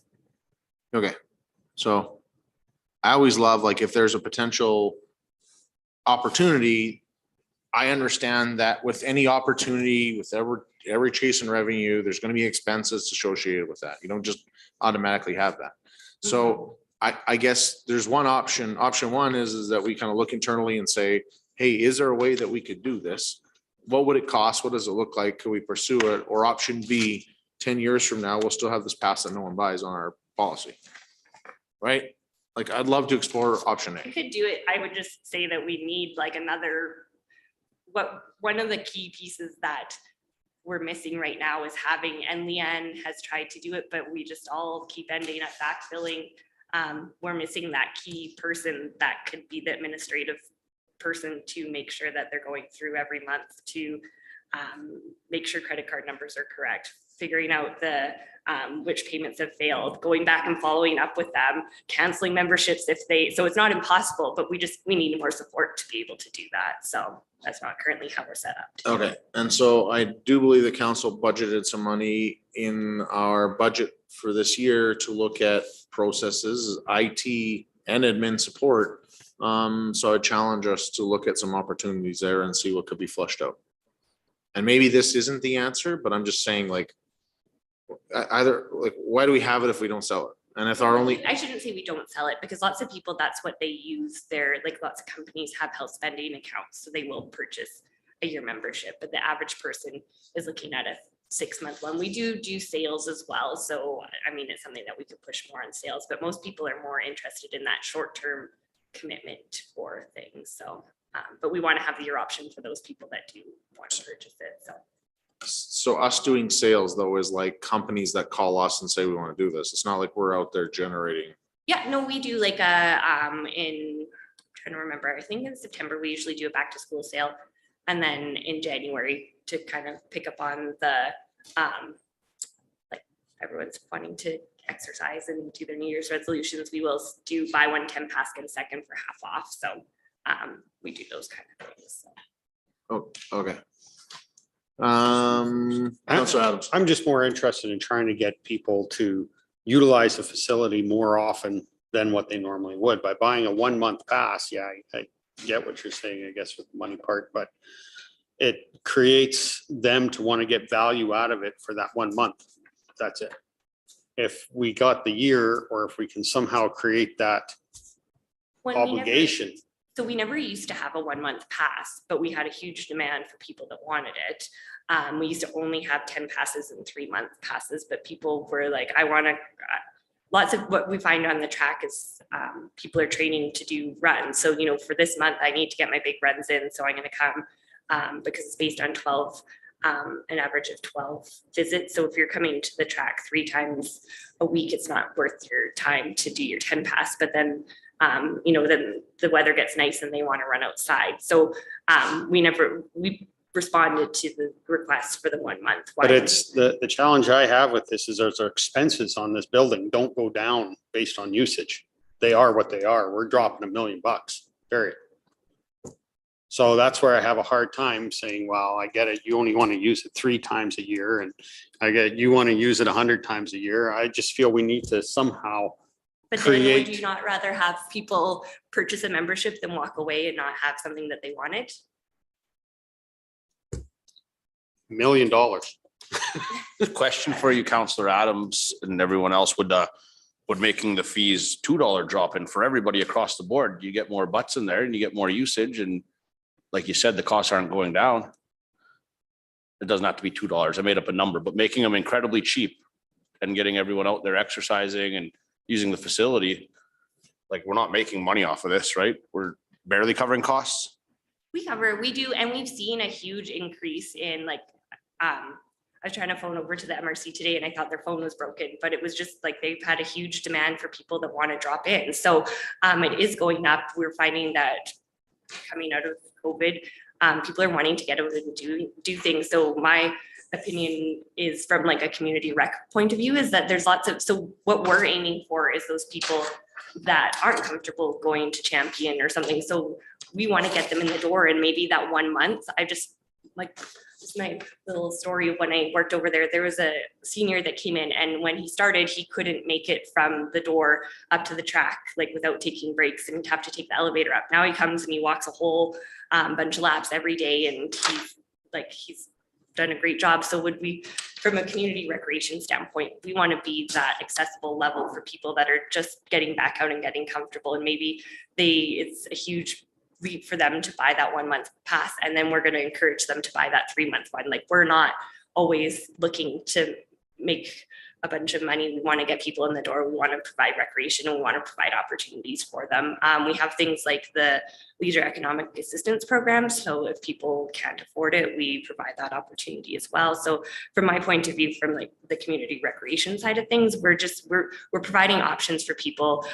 Yes, we have a bottom line and we want to make money, but we want to make sure that we have those options for people, whatever level of participation they're at. So whether they're just starting out or they come and play soccer every Tuesday and Thursday for the whole season. So, yeah. Okay. Counselor Grommack. Are we off the MRC for a bit, like the field house part of it? Yeah, everyone's good. Okay, just a question, Jill, refresh everyone here, because there's a bylaw for summer ice. Where did we come up with the number 258? Because I'm sure this group or previous council came up with the number, because that's like $100 more, right? So I figured it out. I can't remember off the top of my head, but I think it's a certain percentage increase over that. And I actually can't comment on how it was determined because it was prior to my time. We just always put it up 2%, but I think it was to cover the extra costs of utilities and things like that. So, okay. And most communities do have a premium. So the idea is that it costs you more to run outside of wintertime. Yeah. Right? It's more draw on your machines and your utilities and so on and so forth. So there'd be an increased cost. And it was always reflected in the books. Theoretically, though, we never ever charged anyone for it because we've never actually provided it. Yeah. And so we're in a unique scenario this year where we've kind of council has said, listen, we want to utilize facilities as much as we can. We want to see if we can increase programming, especially over the last 2 years with having COVID going on and people not being able to access our facilities. We think this is a way to encourage people getting out again, being active, participating in the community, and see what other programming they can develop because of providing this.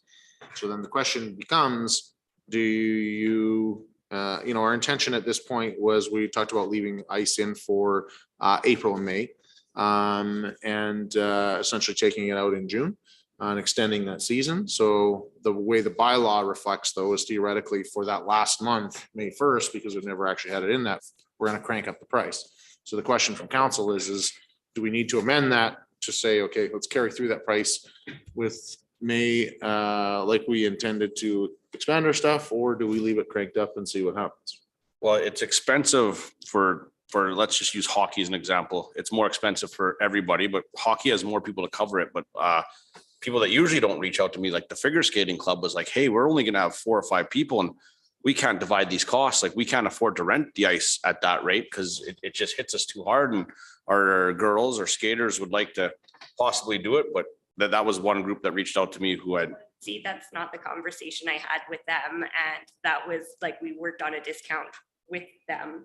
So I would suggest that those people come to me because there's always things that we can work on, but that was not the conversation that I had with them when I talked to them. So. Yeah, they were one that I would never hear from. And I was like, yeah, I don't know where council made it up at one point. It wasn't this council, but we'll discuss.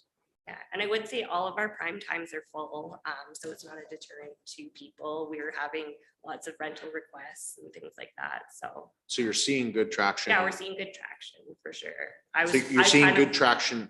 I'm surprised actually, but yeah, no, we're seeing really good traction. You're seeing good traction in April where it's still at the regular price, or you're seeing it in May as well? No, we increased, we're charging some ice prices right now because it's not covered in there. So we were like, okay, we'll throw this out there and we're seeing good, people have booked from now until the end of May. And if we keep the ice in, because we're trying to figure that out as well, if it's worth our while to take it out, because it might actually cost more to take it out and put it back in. So I have to sit down and figure out the pros and cons of that. But no, we're booked right through to the end of May and people would continue on if we have the ice available, so.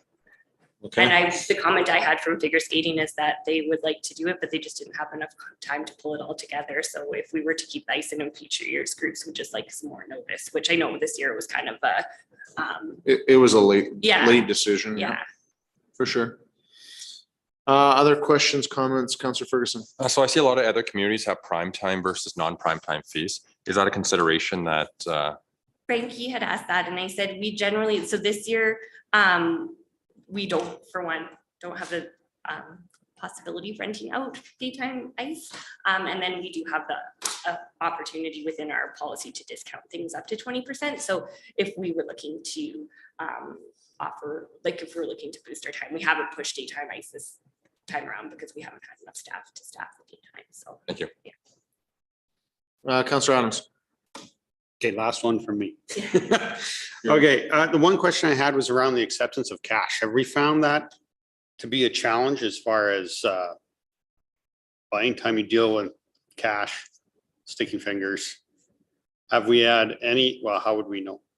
The auditor says, don't worry. Yeah, as like, I know we know. balance our cash, we, people scan their passes, we punch everyone in, we keep stats for everything. The only comment we get back is we don't have tap at the MRC because our system's not set up. It's an American system, they don't have tap. So we've asked for that feature, but yeah, no, we've never had, most people don't pay with cash, but yeah, we.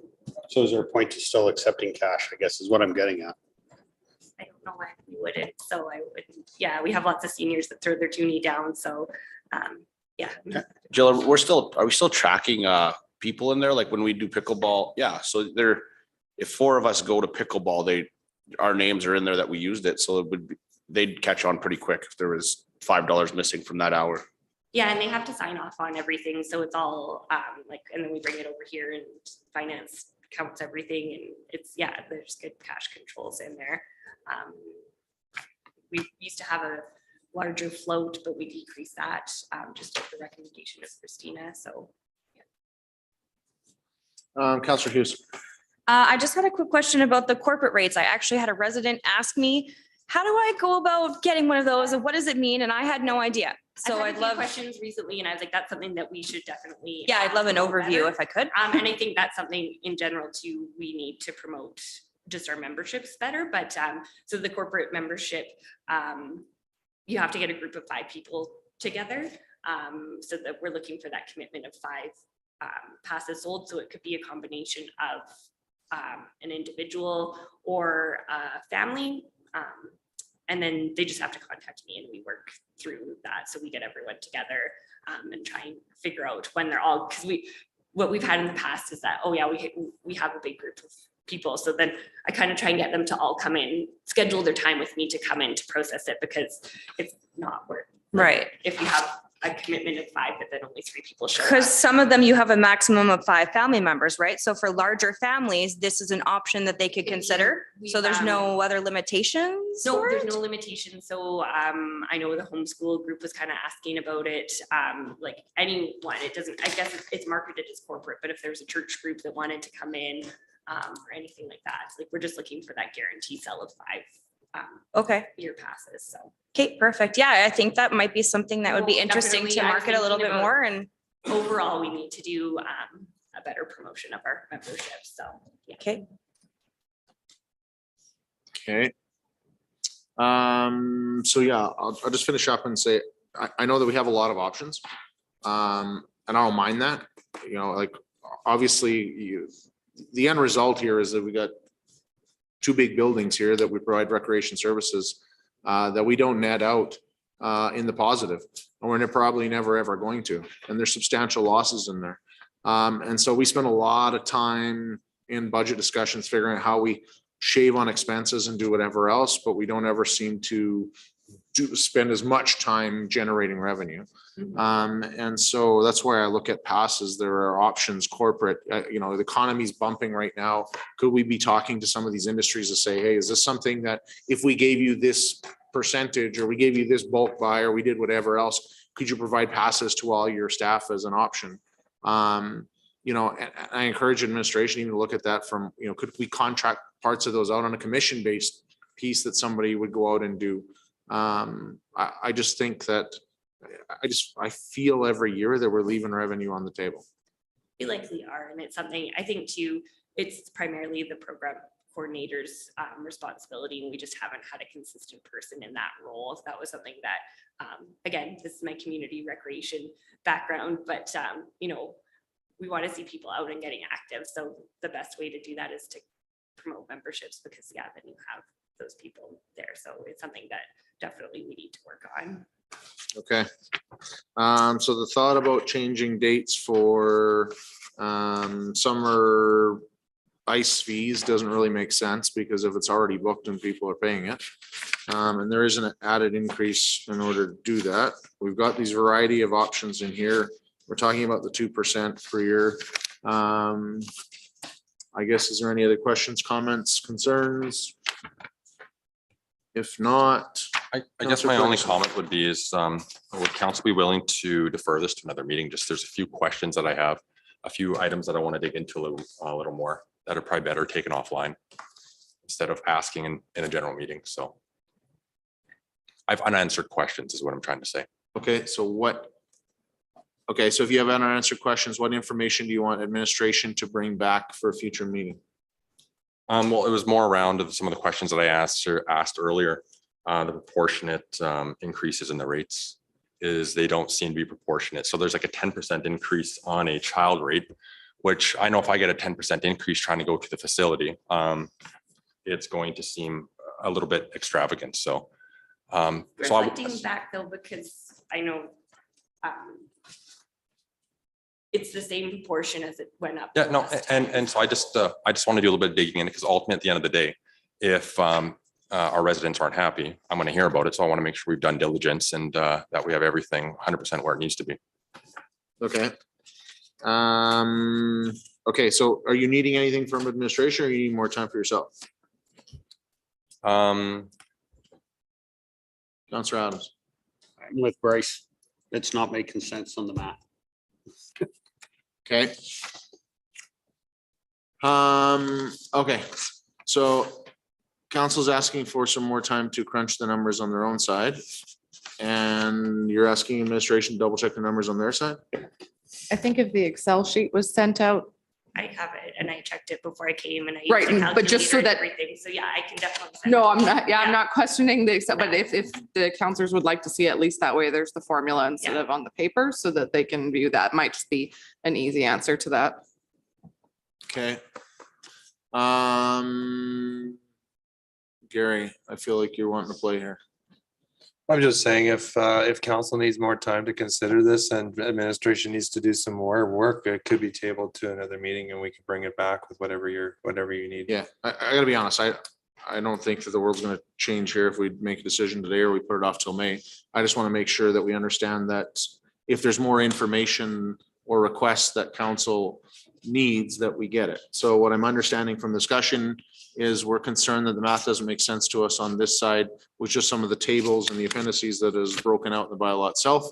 And so administration is going to circulate the Microsoft Excel worksheet there. So we verify our calculations. And so motion on the floor is to table this to the meeting on May 3rd. Motion is on the floor. Any discussion? Call the question. Those in favor? That is carried. Okay, moving right along, commercial advertising fees, page 109 in our package. So,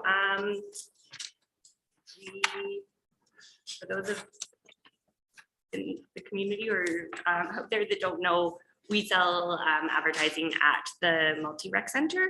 Primarily, our focus has always been rink boards. We're trying, most people want Arena One because that's the one with the higher seating capacity and the heavier bookings. So what we're finding is that it's fairly full. I was looking today and I think there's 3 or 4 spots available in the prime spots, and then there are end spots, but those aren't the prime locations. So what we're proposing is that we've increased the fees in Arena One by approximately 10%, which is about $10 to $20 per advertisement. And then we wanted to keep Arena 2 and the Fieldhouse advertisements at the previous rate to try and boost our advertising in there. With advances and things, especially in the Fieldhouse.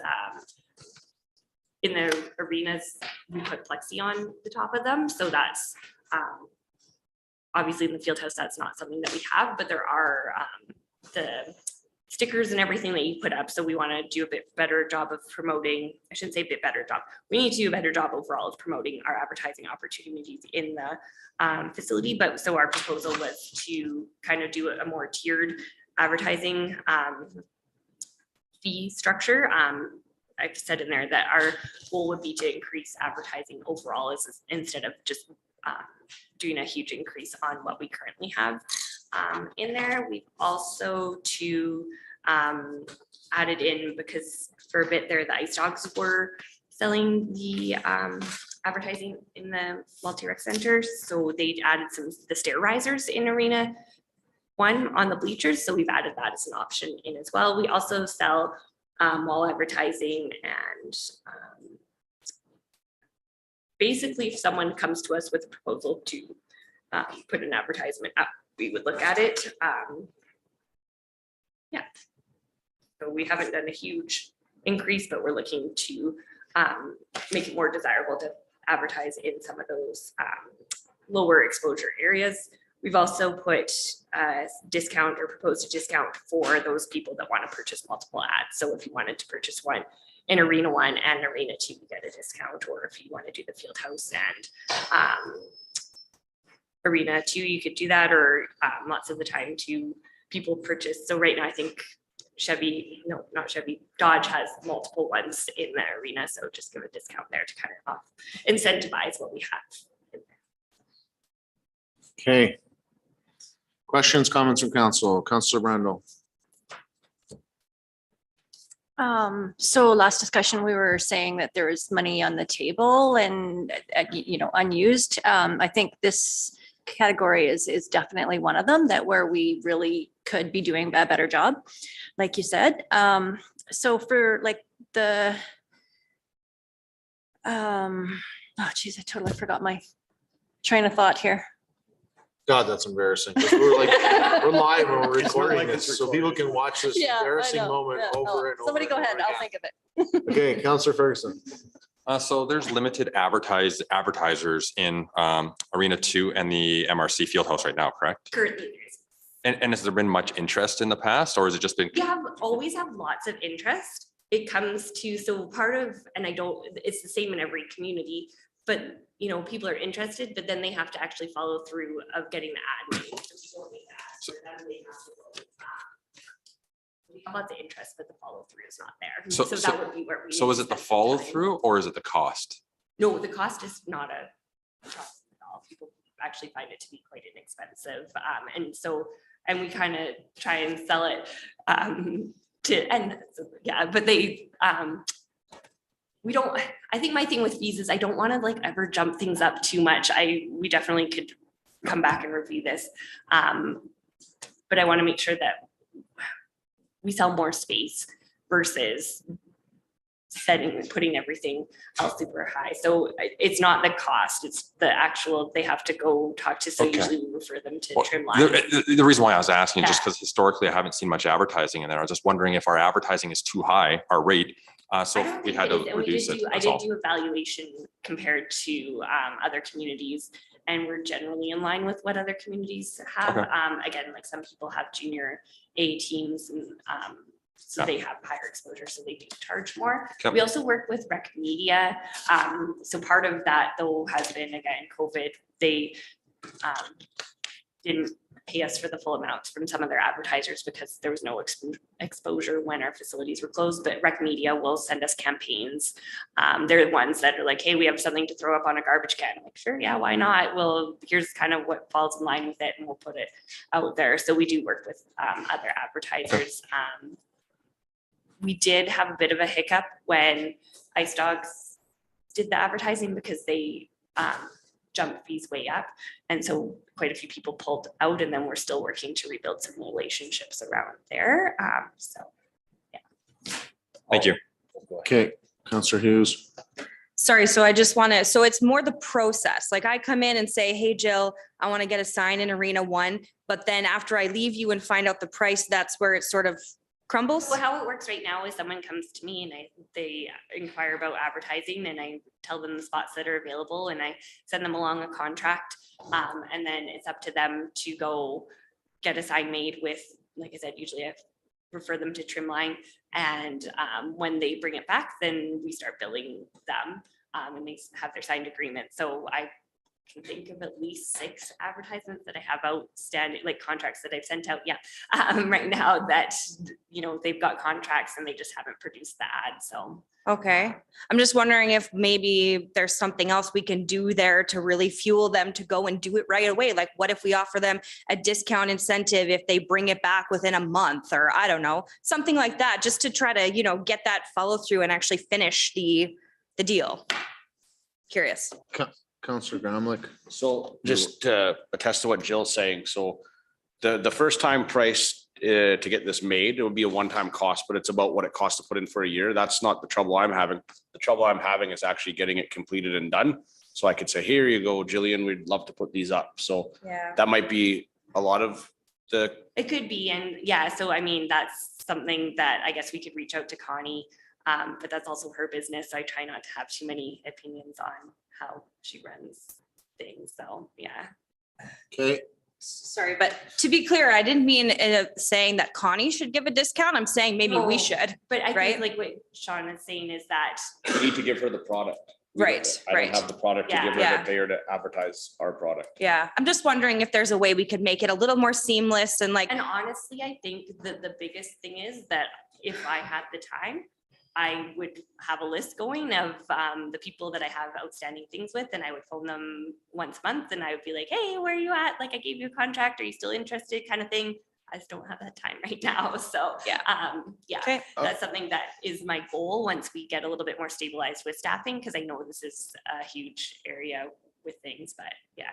oh, okay, so I'm chomping at the bit myself here with his hands everywhere. So yeah, Council Brandel, then Councilor Adams and Councilor Mormon, it sounds like. I remembered my train of thought here. Sorry about that.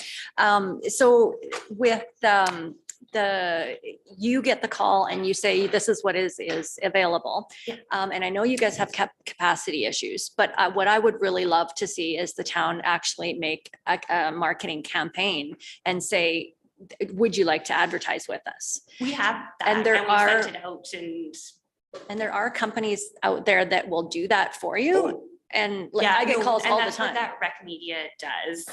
So we've connected with them. However, they're more based in large centers, so they will send things along. They're just due because of the world. So I would expect to see things pick up with them, but I don't know, we could, I guess, reach out, but when we've talked to them before, they just pick up on kind of national campaigns. I think they do sell for the city of Calgary, but that's because. So are we married to this one company or like? No, can but we- they're the primary one in Alberta. I haven't heard of any other ones. I haven't done a lot of research on it, but they're generally the one that does it for Alberta Rec facilities. So they're the ones that pick up, like, what's the one we have right now, the Challenge Cup for GM. There's a few other ones, but they're generally short-term campaigns as well. So yeah. They go up And if we come down. did one a year or something, we wouldn't have to do it all year round, right? We could. Yeah, and do we've like a talked little about sending campaign. them out with business licenses. At one point, this would have been a number of years ago, because I think it was, I'm gonna say 2019, we did do mail outs to everyone that we had addresses for. And it's having that person that does the follow through, like, hey, we got this. And we have, you know, if we were in a different position, we definitely is a priority for us. It's just, and then, like I said, too, what I'm finding right now is there's a lot of confusion because we did contract it out to the Ice Dogs and then they gave that up. So I'm kind of in a lot of ways repairing some relationships with people that Right.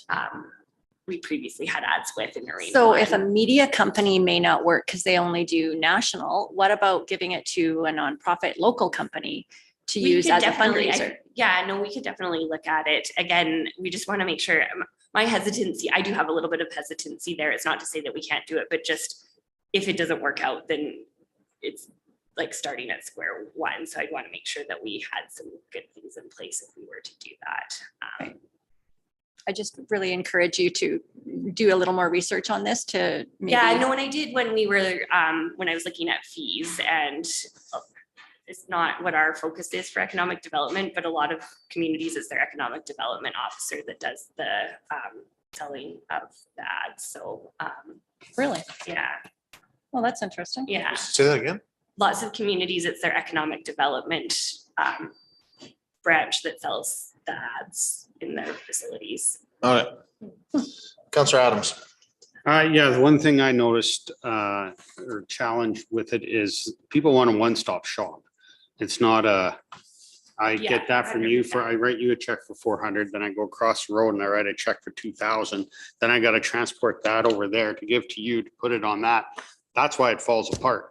If we could set up, Brings them over for us, but yes. we can no, I find get what out a you're saying. one-stop Yeah. shop somehow and make that contract, then why are we making them go to somebody else? Why aren't we charging $2,500 for a sign and then have that, we handle the contract to get it done?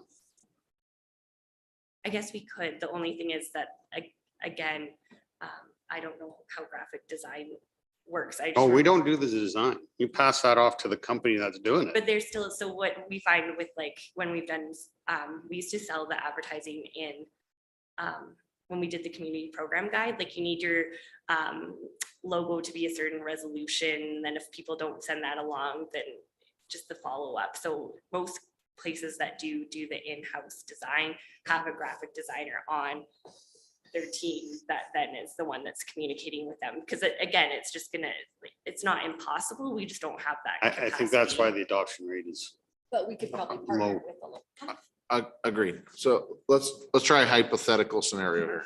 Okay? So hypothetical scenario is that the total revenue that we're generating from this is 11,000 something, correct? I think it's around 20,000. I don't know exactly, but Okay.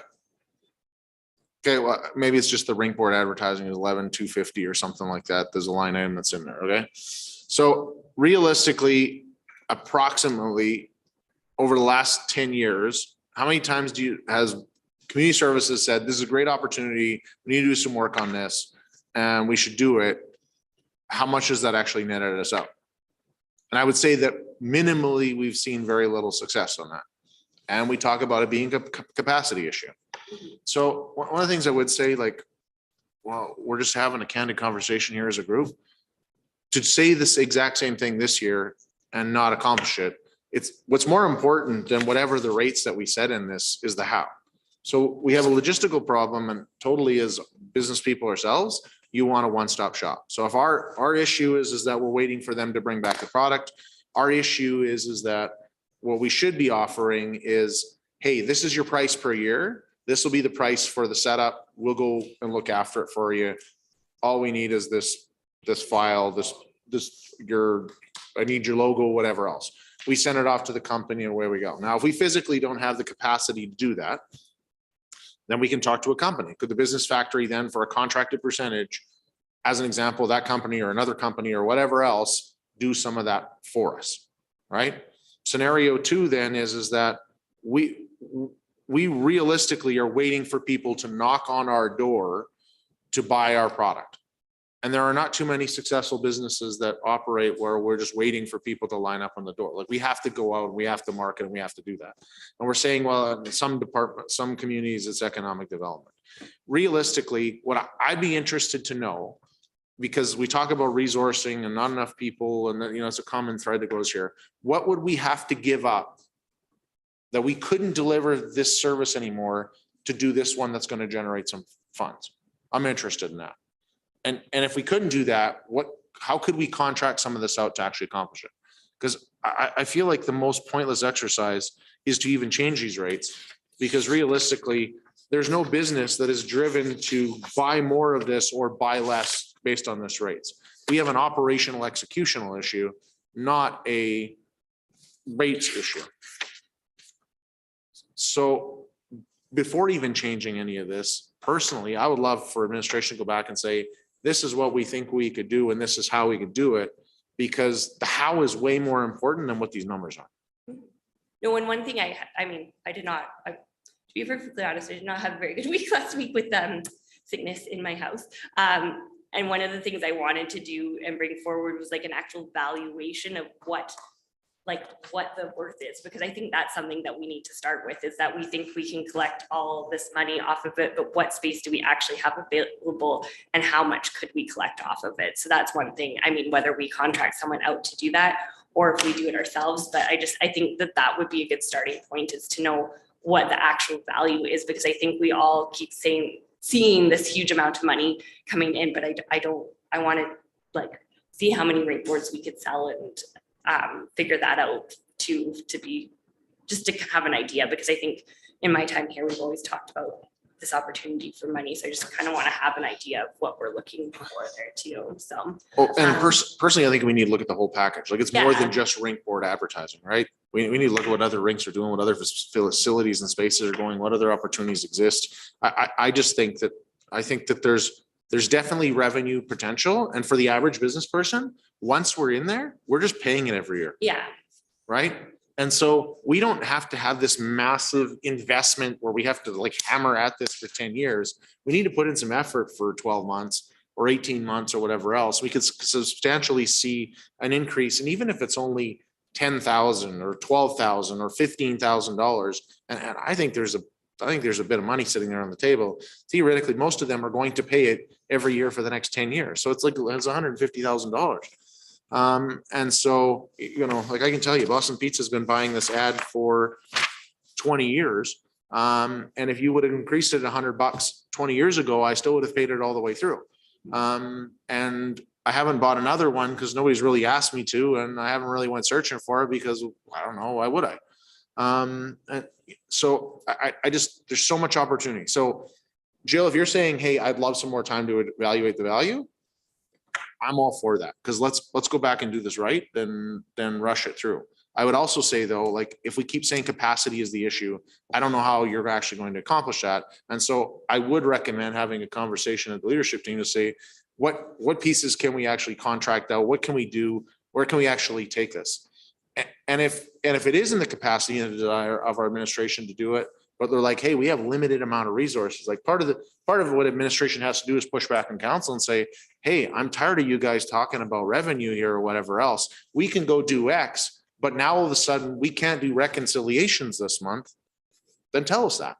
But let's change the conversation than rather having the same conversation every year and then beating ourselves up about it because we didn't do it. Make sense? So I would make a motion that we table this commercial advertising fees bylaw to the last meeting in May. And for the next 3 weeks, I'm gonna be perfectly honest, I don't think, I'm not gonna have enough time to do that, because I have reports every single other one, and I have to hire a summer splash counselor and Okay. all that kind of stuff, so I can definitely look at it, but I'm gonna be, if I'm pushing back, like, my plate is full. I am getting, yeah. okay, so I table this meeting to the first meeting in June, where at which the CAO will give us some direction on where we're headed. It doesn't have to be a comprehensive 23-page thought out plan. This is what we've talked about over the last month, and we think this is where we can go. Because I feel like that will be the most success we've ever had in this discussion. Motion on the floor.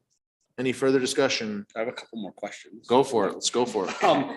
Jill, the ice advertisement on the ice, like I know Town of Slave Lake's on there, Slave Lake Ice Dogs, Slave Lake Thunder. Do we sell those to the Ice Dogs and Thunder, or is that like you rent? Community gives It's that like you guys are thing, the yeah, biggest and I ice know users. the skating, like they produce the ad, but Yeah.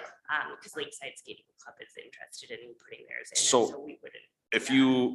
If someone sold these, would you take those off? You're like, hey, we sold these to Oil Company A and Mill C, whatever. We would probably relocate them, so we just have to have those discussions with the user groups because I think that it was the year I was on mat leave, but I know there was some hard feelings when certain things didn't go in, so we'd have discussions and perhaps things go on Arena 2 Okay. versus Arena 1 or those kind of things. So And then in the field house on the boards themselves, there's only the brick and the service. service, yeah, it's never been part of our fees before to have the field house advertising done, so that's something that we've never marketed before. Are they pay yearly, like the, No, the those are part of. responses, aren't they? that's just part of it forever? Yeah. So, okay, I just saw dollar signs at the big end there with the No, service. that was, yeah, when the facility was built, there's a few things in there that it might have been spaced out over a few years as they paid, but it's like, it's there, kind of like, I think Travita and Pembina maybe are 25-year agreements, but like, it's there. So Okay. it's not something that we can sell the other end, but we can't remove those ones. Okay, that's all I think. Thank you. Councilor Brandon. Did you say we can't sell in the field house? Can, but there's like where service. There's some Oh, spots right, that are yeah, all yeah, locked. for sure, yeah. right.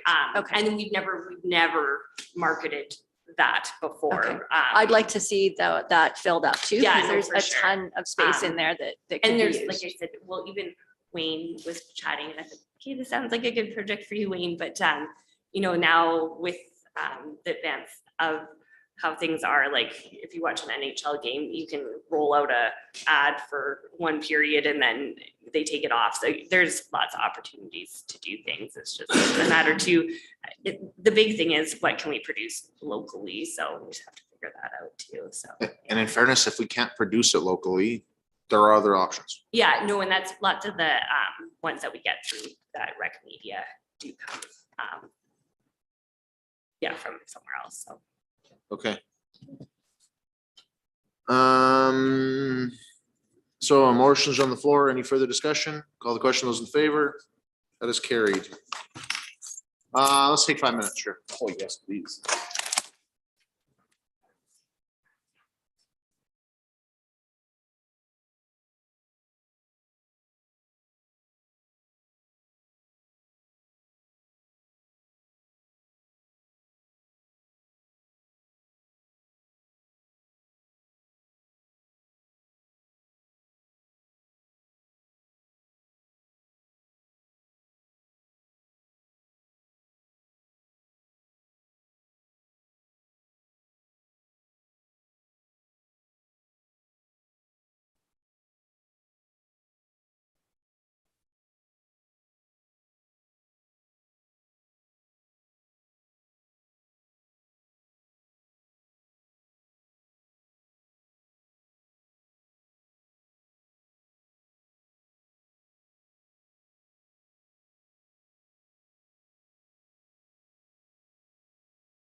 Rally the troops here. It's 10 after 9 and we still got some more stuff. Moving on page 117 in our package, we've got the 2022 Economic Development Week. Gary, that one's Yes, yours. so the town was approached by Economic Development Alberta to request the town adopt a resolution to declare the week of May the 9th to the 13th, I believe it is, as Economic Development Week. And sorry, my screen just went all wonky here. And essentially, due to staff capacities, we weren't going to plan any extra events other than just to declare it that week. It would be listed under Economic Development Alberta's website, as we are one of the several participants that week. Their goal is to try to have 50 municipalities to declare that week as that with that proclamation. It does fall the week after Emergency Preparedness Week, and I know the fire department is planning some activities that week. So the challenge was, do we have 2 weeks back to back with things planned in the community? But at the same time, I think it's important to make the proclamation just from a standpoint of bringing about awareness that we are trying to promote economic development and the professional of economic developers as part of the proclamation as well. So it's our recommendation to proceed with the proclamation and the report. Okay. Questions, discussion, comments, motions? Councillor Hughes. Be resolved that council proclaim May 9th to the 13th of 2022 as Economic Development Week. Any discussion? Call the question. Those in favor? That is carried. So whereas the International Economic Development Council is a large professional economic development organization dedicated to serving economic developers, and whereas for almost 50 years, Economic Developers Alberta has been Alberta's leading economic development network, committed to advancing the economic development profession by providing resources, professional development, and networking opportunities. And whereas economic developers promoting economic well-being and quality of life for their communities by creating, retaining, and expanding jobs that facilitate growth, enhance wealth, and provide a stable tax base. And whereas economic developers stimulate and incubate entrepreneurism in order to help establish the next generation of new businesses, which is the hallmark of Alberta's economy. And whereas economic developers are engaged in a wide variety of settings, including rural and urban, local, state, provincial, and federal governments, public-private partnerships, chambers of commerce, universities, and a variety of other institutions. And whereas economic developers attract and retain high-quality jobs, develop vibrant communities, and improve the quality of life in their region. And whereas economic developers work in the town of Slave Lake, now therefore be it resolved that the Council of the Town of Slave Lake hereby recognize May 9th to 13th, 2022 as Economic Development Week and remind individuals of the importance of this community celebration, which supports the expansion of career opportunities and improving the quality of life.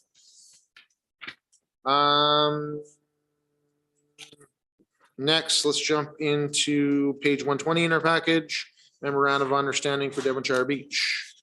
So the background to this is last fall, Town Council, MD Council, and Park Senior Admin had met out at the beach, had a conversation and talked about how can we work together to further development and promotion of Devonshire Beach within Lesser Slave Lake Provincial Park. Council has since that time also had similar conversations with the Minister of Environment and Parks. There's been some direction on trying to establish a tripartite MOU between the three parties. Last October, Council also passed a motion requesting the same, bringing that MOU back now that we've had opportunity to flesh it out. Essentially, most of the onus always will lie on our parks because the park, Devonshire Beach, is within Alberta Parks, and of course, it's their purview.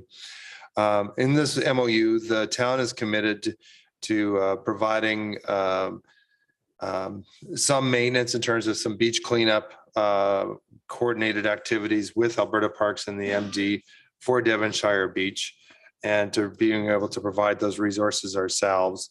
We would also be involved with some joint drives. So one idea that has been discussed is providing beach ambassadors. So these are like, for example, people who walk along the beach on a regular basis, and we know there are people in our community to do that, would be encouraged to help us out in terms of picking up litter that they see, being our eyes and ears when they in communicating with Alberta Parks and working with us on that. As well as the town's also committing to kind of promoting the Devonshire Beach as a prime tourism destination along with our other partners, and having joint communications. And the last one is to having each municipality have our community peace officers on a non-regular basis doing some joint enforcement out there as required. The one area where the MOU differs a little bit for the MD of Lesser Slave River is that the town or the Alberta Parks will be providing operational dollars to the MD to purchase some actual grooming equipment. So this is actually a machine that would actually filter the sand to getting the medium and smaller particulate out. Right now, we can handle the town has the equipment to manage the large logs and the large pieces of wood, but this machine would actually filter out the garbage and the smaller organic matter. The MD would purchase that machine, that equipment, and then allow the three parties to use that. The other piece that was of interest to the MD is that they would like to create a driftwood log laydown area. So anybody who is looking for driftwood in terms of crafts and so on would have access to that. Alberta Parks is going to is proposing a site that's off the beach in a slightly different area, but that will be signed, and there is some benefit for people that are interested in trying to get driftwood to being able to have that available. But so far, we've had some very positive conversations leading up to this agreement. And certainly there's some very good potential opportunities for us to work together. Part of that working together is also a bit of a governance structure that's laid out in the agreement in terms of meetings and so on, with both the administration and the councils involved. So it's our recommendation that we proceed with the MOU, and be happy to answer any questions that you may have. Okay, discussion, Councillor Ferguson. To say that I'm really happy to see this brought forward. I've been pushing for something like this that allow us a higher level or degree of maintenance in the park, particularly Devonshire Beach, for several years. So it's nice to see this formalized, and I appreciate all the work that administration has done behind the scenes to draft that. A couple questions that I do have, though. We are the only outlet end of the lake, and if we have a larger storm event or something like that, we get a lot of debris washed up on the beach. Sometimes it can take Alberta Parks a couple weeks to get to the cleanup, and knowing how short our summer season is, it would be advantageous to get to that sooner rather than later. So I'm wondering if there's anything in the agreement that would allow us to, if Parks is going to take a couple weeks, for example, to get to it, is there any provision that allows us to go out there and take care of the mess? Certainly, that would be something we would want to coordinate with Alberta Parks, but either the town or the MD staff could clean that up. Absolutely. That was the intent of the agreement, is for us to provide resources when they don't have the times of the year when they don't have resources. Yeah. To be able to work together a little bit more on it. Perfect. And so I'm really happy to hear about the sand sifter as well to get some of the finer debris out. And you said the town would have access to that as well, kind of, or do we need to coordinate that or how does that work? Sorry. That's my understanding, is that we would be using shared equipment to a large degree. We would have it still has to be coordinated through Alberta Parks, because they are the ones that physically would have possession of the equipment. But for example, the grapple hooks that they use for moving some of the logs and some of the larger material is actually owned by our fire department. So there is a sharing of understanding on a sharing of equipment already. I don't anticipate that to be an issue going forward. Thank you. Other questions, comments? Councillor Adams. Just one question, mainly coming in new on this one. How far down that beach are we able to go now? Have we managed to extend that, or are we still within the small limited space, or what are they allowing us to clean up when they say with So this Alberta year? Parks, I guess there's kind of two standards that they have is the groomed and ungroomed or groomed and natural spaces. Right now, there's a groomed space for so many meters in an area near 400. the walkway or the gazebo pavilion piece. And then there's also another groomed section near the dog area. Alberta Parks has committed to looking at changing that around to increase the area that's by the Handicap ramp. yeah, the handicap ramp and reducing the size by the dog area, knowing that footprint won't it won't go in instantly. We can pick up debris and other pieces throughout the beach. We just can't physically go and just destroy the vegetation on those sides of the beaches. So where the willows are growing out as an example, can't remove the willows, but we can remove the logs and some of that other stuff. Other questions, comments?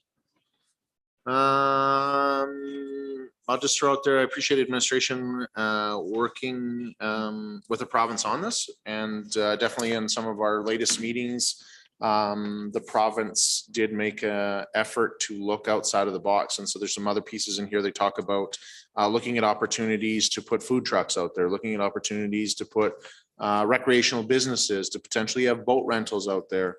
I love that they are looking at putting portions of the part of the beach together. And so I always find it confusing from a marketing standpoint to say, hey, here's a groom section and there's kind of like a non-groom section, but if you go a little further, you'll end up another groom section. And so knowing that they're going to expand one and concentrate their efforts in one area, I think that is success. I will give Councillor Ferguson some kudos on this one, because this is a bone that he has not given up on, and so he deserves a lot of the credit for that. Councillor Roth. Councillor Roth, you ready? One thing I forgot to add is that the MD Council has also approved entering into this agreement the other day. The MD Council did request a map be attached to the agreement as part laying out the beach in terms of the park, and that's something that Alberta Parks will be working on to include in the agreement. And that's a huge point of success all on its own, and I'll leave that comment there. Councillor Ferguson. There's no other questions. I'd like to make a motion. Go for it. That council direct administration to enter the proposed memorandum of understanding between Alberta Environment and Parks Operations Division, the Municipal District of Lesser Slave River number 124, and the Town of Slave Lake for ongoing and future tourism and community recreation opportunities within the Lesser Slave Lake Provincial Park, specifically around Devonshire Beach. Any further discussion? Call the question. Those in favor? That is carried. Still moving along in our agenda. Slave Lake Homeless Coalition verbal discussion. Councilor Brando, fire away. So I kind of brought this up earlier. So the Homeless Coalition is doing policy and procedures and bylaws. And they're just trying to formulate everything with the Societies Act and have to send in all of their bylaws. There was a few things that needed amending from initial application. And one of them was that Bryce wasn't listed as a member, and neither was I, among other people. So they're just trying to formulate everything. And the way that we understand it, sitting at this table, is that we are representing, so the town would be the member of their society, and we are appointing two people from this table to their board. So this October, it could be Bryce and I. Next October, it could be another one of you guys.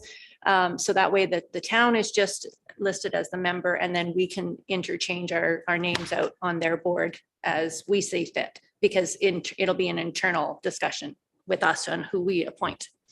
So they just want that formulated in a letter for the stuff that has to go to the society for their bylaws. So I'm just requesting council write them a letter stating that. Okay, so a question then. So they're trying to create their own bylaws for formal society status. Mhm. So how are the other organizations in there listed? So like it says that AHS has a member. There are no other organizations, no. They're actual people, So the other, individuals. so, okay, so then all the No. other individuals within the homeless coalition for their bylaws, That are on the board. what's that? Just on the board. Yes, just the board. Just Or they sit on there as individuals. on the board, they sit there as individuals. And so in the bylaws, it will say that all these, there's X amount of public spots and then the spot that's a town spot? No, there are no public members at large. Well, then who does the board consist of? That's just what they want to call them board members instead of public members. Okay, Public at large. so if they're board members, why is the town stipulated as one group and everyone else is a totally different group? Because technically, right now, according to the bylaws, is I wouldn't be sitting on there as a representative from the town. I'd be sitting on there as Bryce Ferguson, not as a rep from the town on behalf of the town. So they want to formalize that process so that it's clear in their bylaws that I am representing the town in my capacity there. Okay, So both of us, yeah.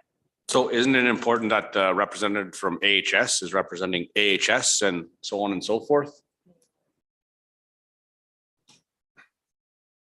For the individual directors and board members right now, there's no specific representation from AHS. Who does the board currently consist of? If you don't have to name names, name who they, I guess they represent nobody. They're all public is what Yeah. they're Yes. saying, but maybe not fully accurate. That's right. I mean, so we're trying to clean up some of our bylaws and some of our policies. And so that's a point that we found that we need to do some cleanup on. So we're addressing that now. What if the town at some point says this board is not functioning properly and now So then we would Then I- just submit a resignation letter, the town just like resigns? any other member would be. That would look great in the newspaper when the town resigns from the homeless coalition. I don't, like, logistically, we send you guys off to sit on this board, and if you guys think that this makes sense, Well, I think it's just a logistical thing, honestly. I don't think it's that big of a deal myself. well, I think we should be formally recognized as representatives from the town. I think it would clean things up quite a bit. well, we're the only organization that goes that is formally recognized. So the RCMP attends, HS. No, the attends. RCMP does not attend the board meetings. They attend the public meetings, which are not meetings of the board. Right. So this is just the board. This is, yes. Okay, I still don't get it. Okay, all right. Five board members? No, there's more than that right now. so how many board members are supposed to be there? What do the bylaws say that you guys are creating to say Billy, that? do you recall? Because you were in policy review substantially. 7, 8, but we're removing one. So 7. So the board will, so the homeless coalition as a group, well, anyone can go, the board is 7 members. I don't know. I think it's 8 or 9, somewhere in there. Somewhere in there. Yeah. There's been a lot of cleanup that's been happening, right? So we're a very new society and trying to get our feet underneath us. Okay, So does the society actually want to have 2 representatives from the town of Slave Lake Yes, on the board? yes. And And when that's going to make up almost a third of their board. and a question then, why wouldn't they want other organizations in there? and they may down the road, but I think the town of Slave Lake is one of the largest stakeholders in the organization, in my opinion.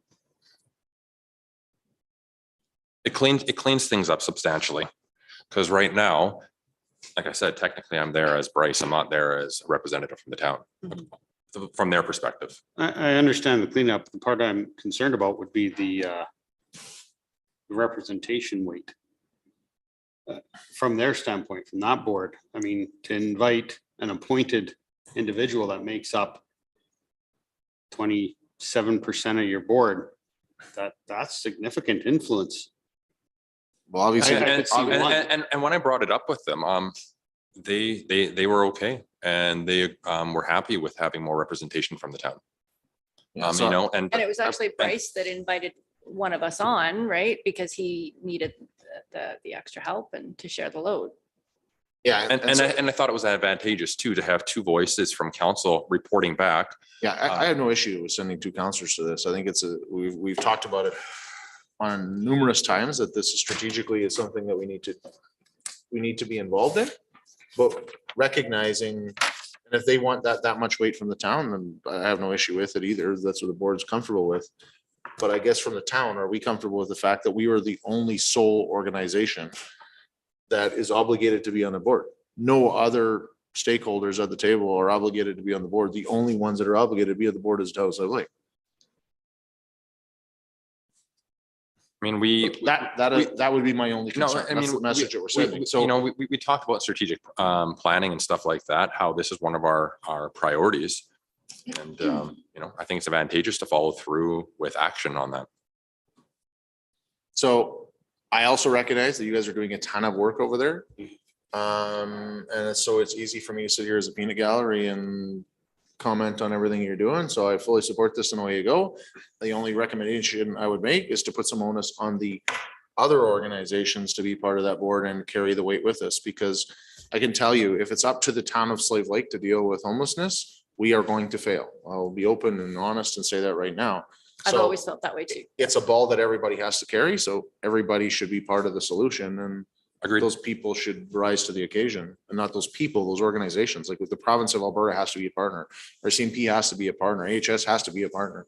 And so just be careful that we're not the only obligated body to fix this.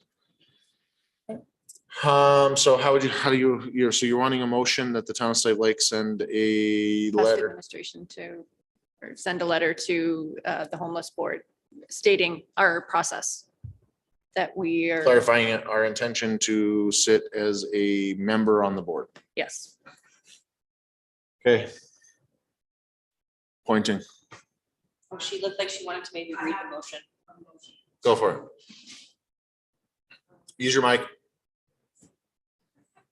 Come on, Johanna, play the game. Okay. The council direct administration to draft a letter to the Slave Lake Homeless Coalition on behalf of the town of Slave Lake, outlining that the town of Slave Lake is the member of the Slave Lake Homeless Coalition Board, with 2 counselors being appointed by the town, town council each year during the organizational meeting of council. What was the last part? During the organizational meeting. every- Yeah. That motion straightforward. Any further discussion? Call the question. Those in favor? That is carried. Thank you. Mayor's Corner. Last Thursday, we closed our facilities and our town office, and many people might not even have noticed because they weren't stopping in here those days or during the day, but all of our administration, all of our council spent some time with Treaty 8. And so I want to thank Treaty 8 organization for coming to the town of Slave Lake. We hosted an event over at the Legacy Center, which was an Indigenous culture seminar on history of Treaty 8, in our efforts to understand truth and reconciliation better as not only council, but as administration, as an organization as a whole. And so there was a couple of elders who joined us during that day to talk about some of their experiences in residential schools and the impact that it had on them. The administration from Treaty 8 talked about some of the history of Treaty 8 and how things came about and some of the obstacles that they're up against. And I found it very informative, and it was great to see all of our administration participating. So just want to thank elders Mike and John for attending, and Margot and Kevin and Gwen, sorry, for helping put that session on, and all our staff for being part of that. Council has a meeting with the Associate Minister of Mental Health on a virtual one coming up on Thursday. And so our last meeting with that minister was an impromptu one that we ended up at the legislature and lucked out and ended up in his office and had an in-depth discussion.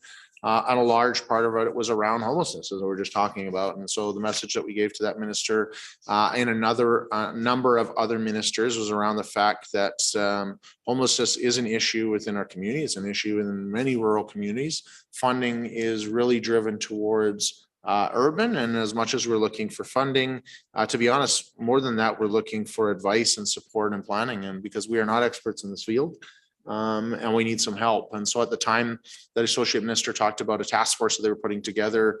The province was really going to dig into this and look into that. So it'd be interesting to see if there's any updates on that. And the message I think the town of Slave Lake will deliver again is like, listen, we are still looking for a guide.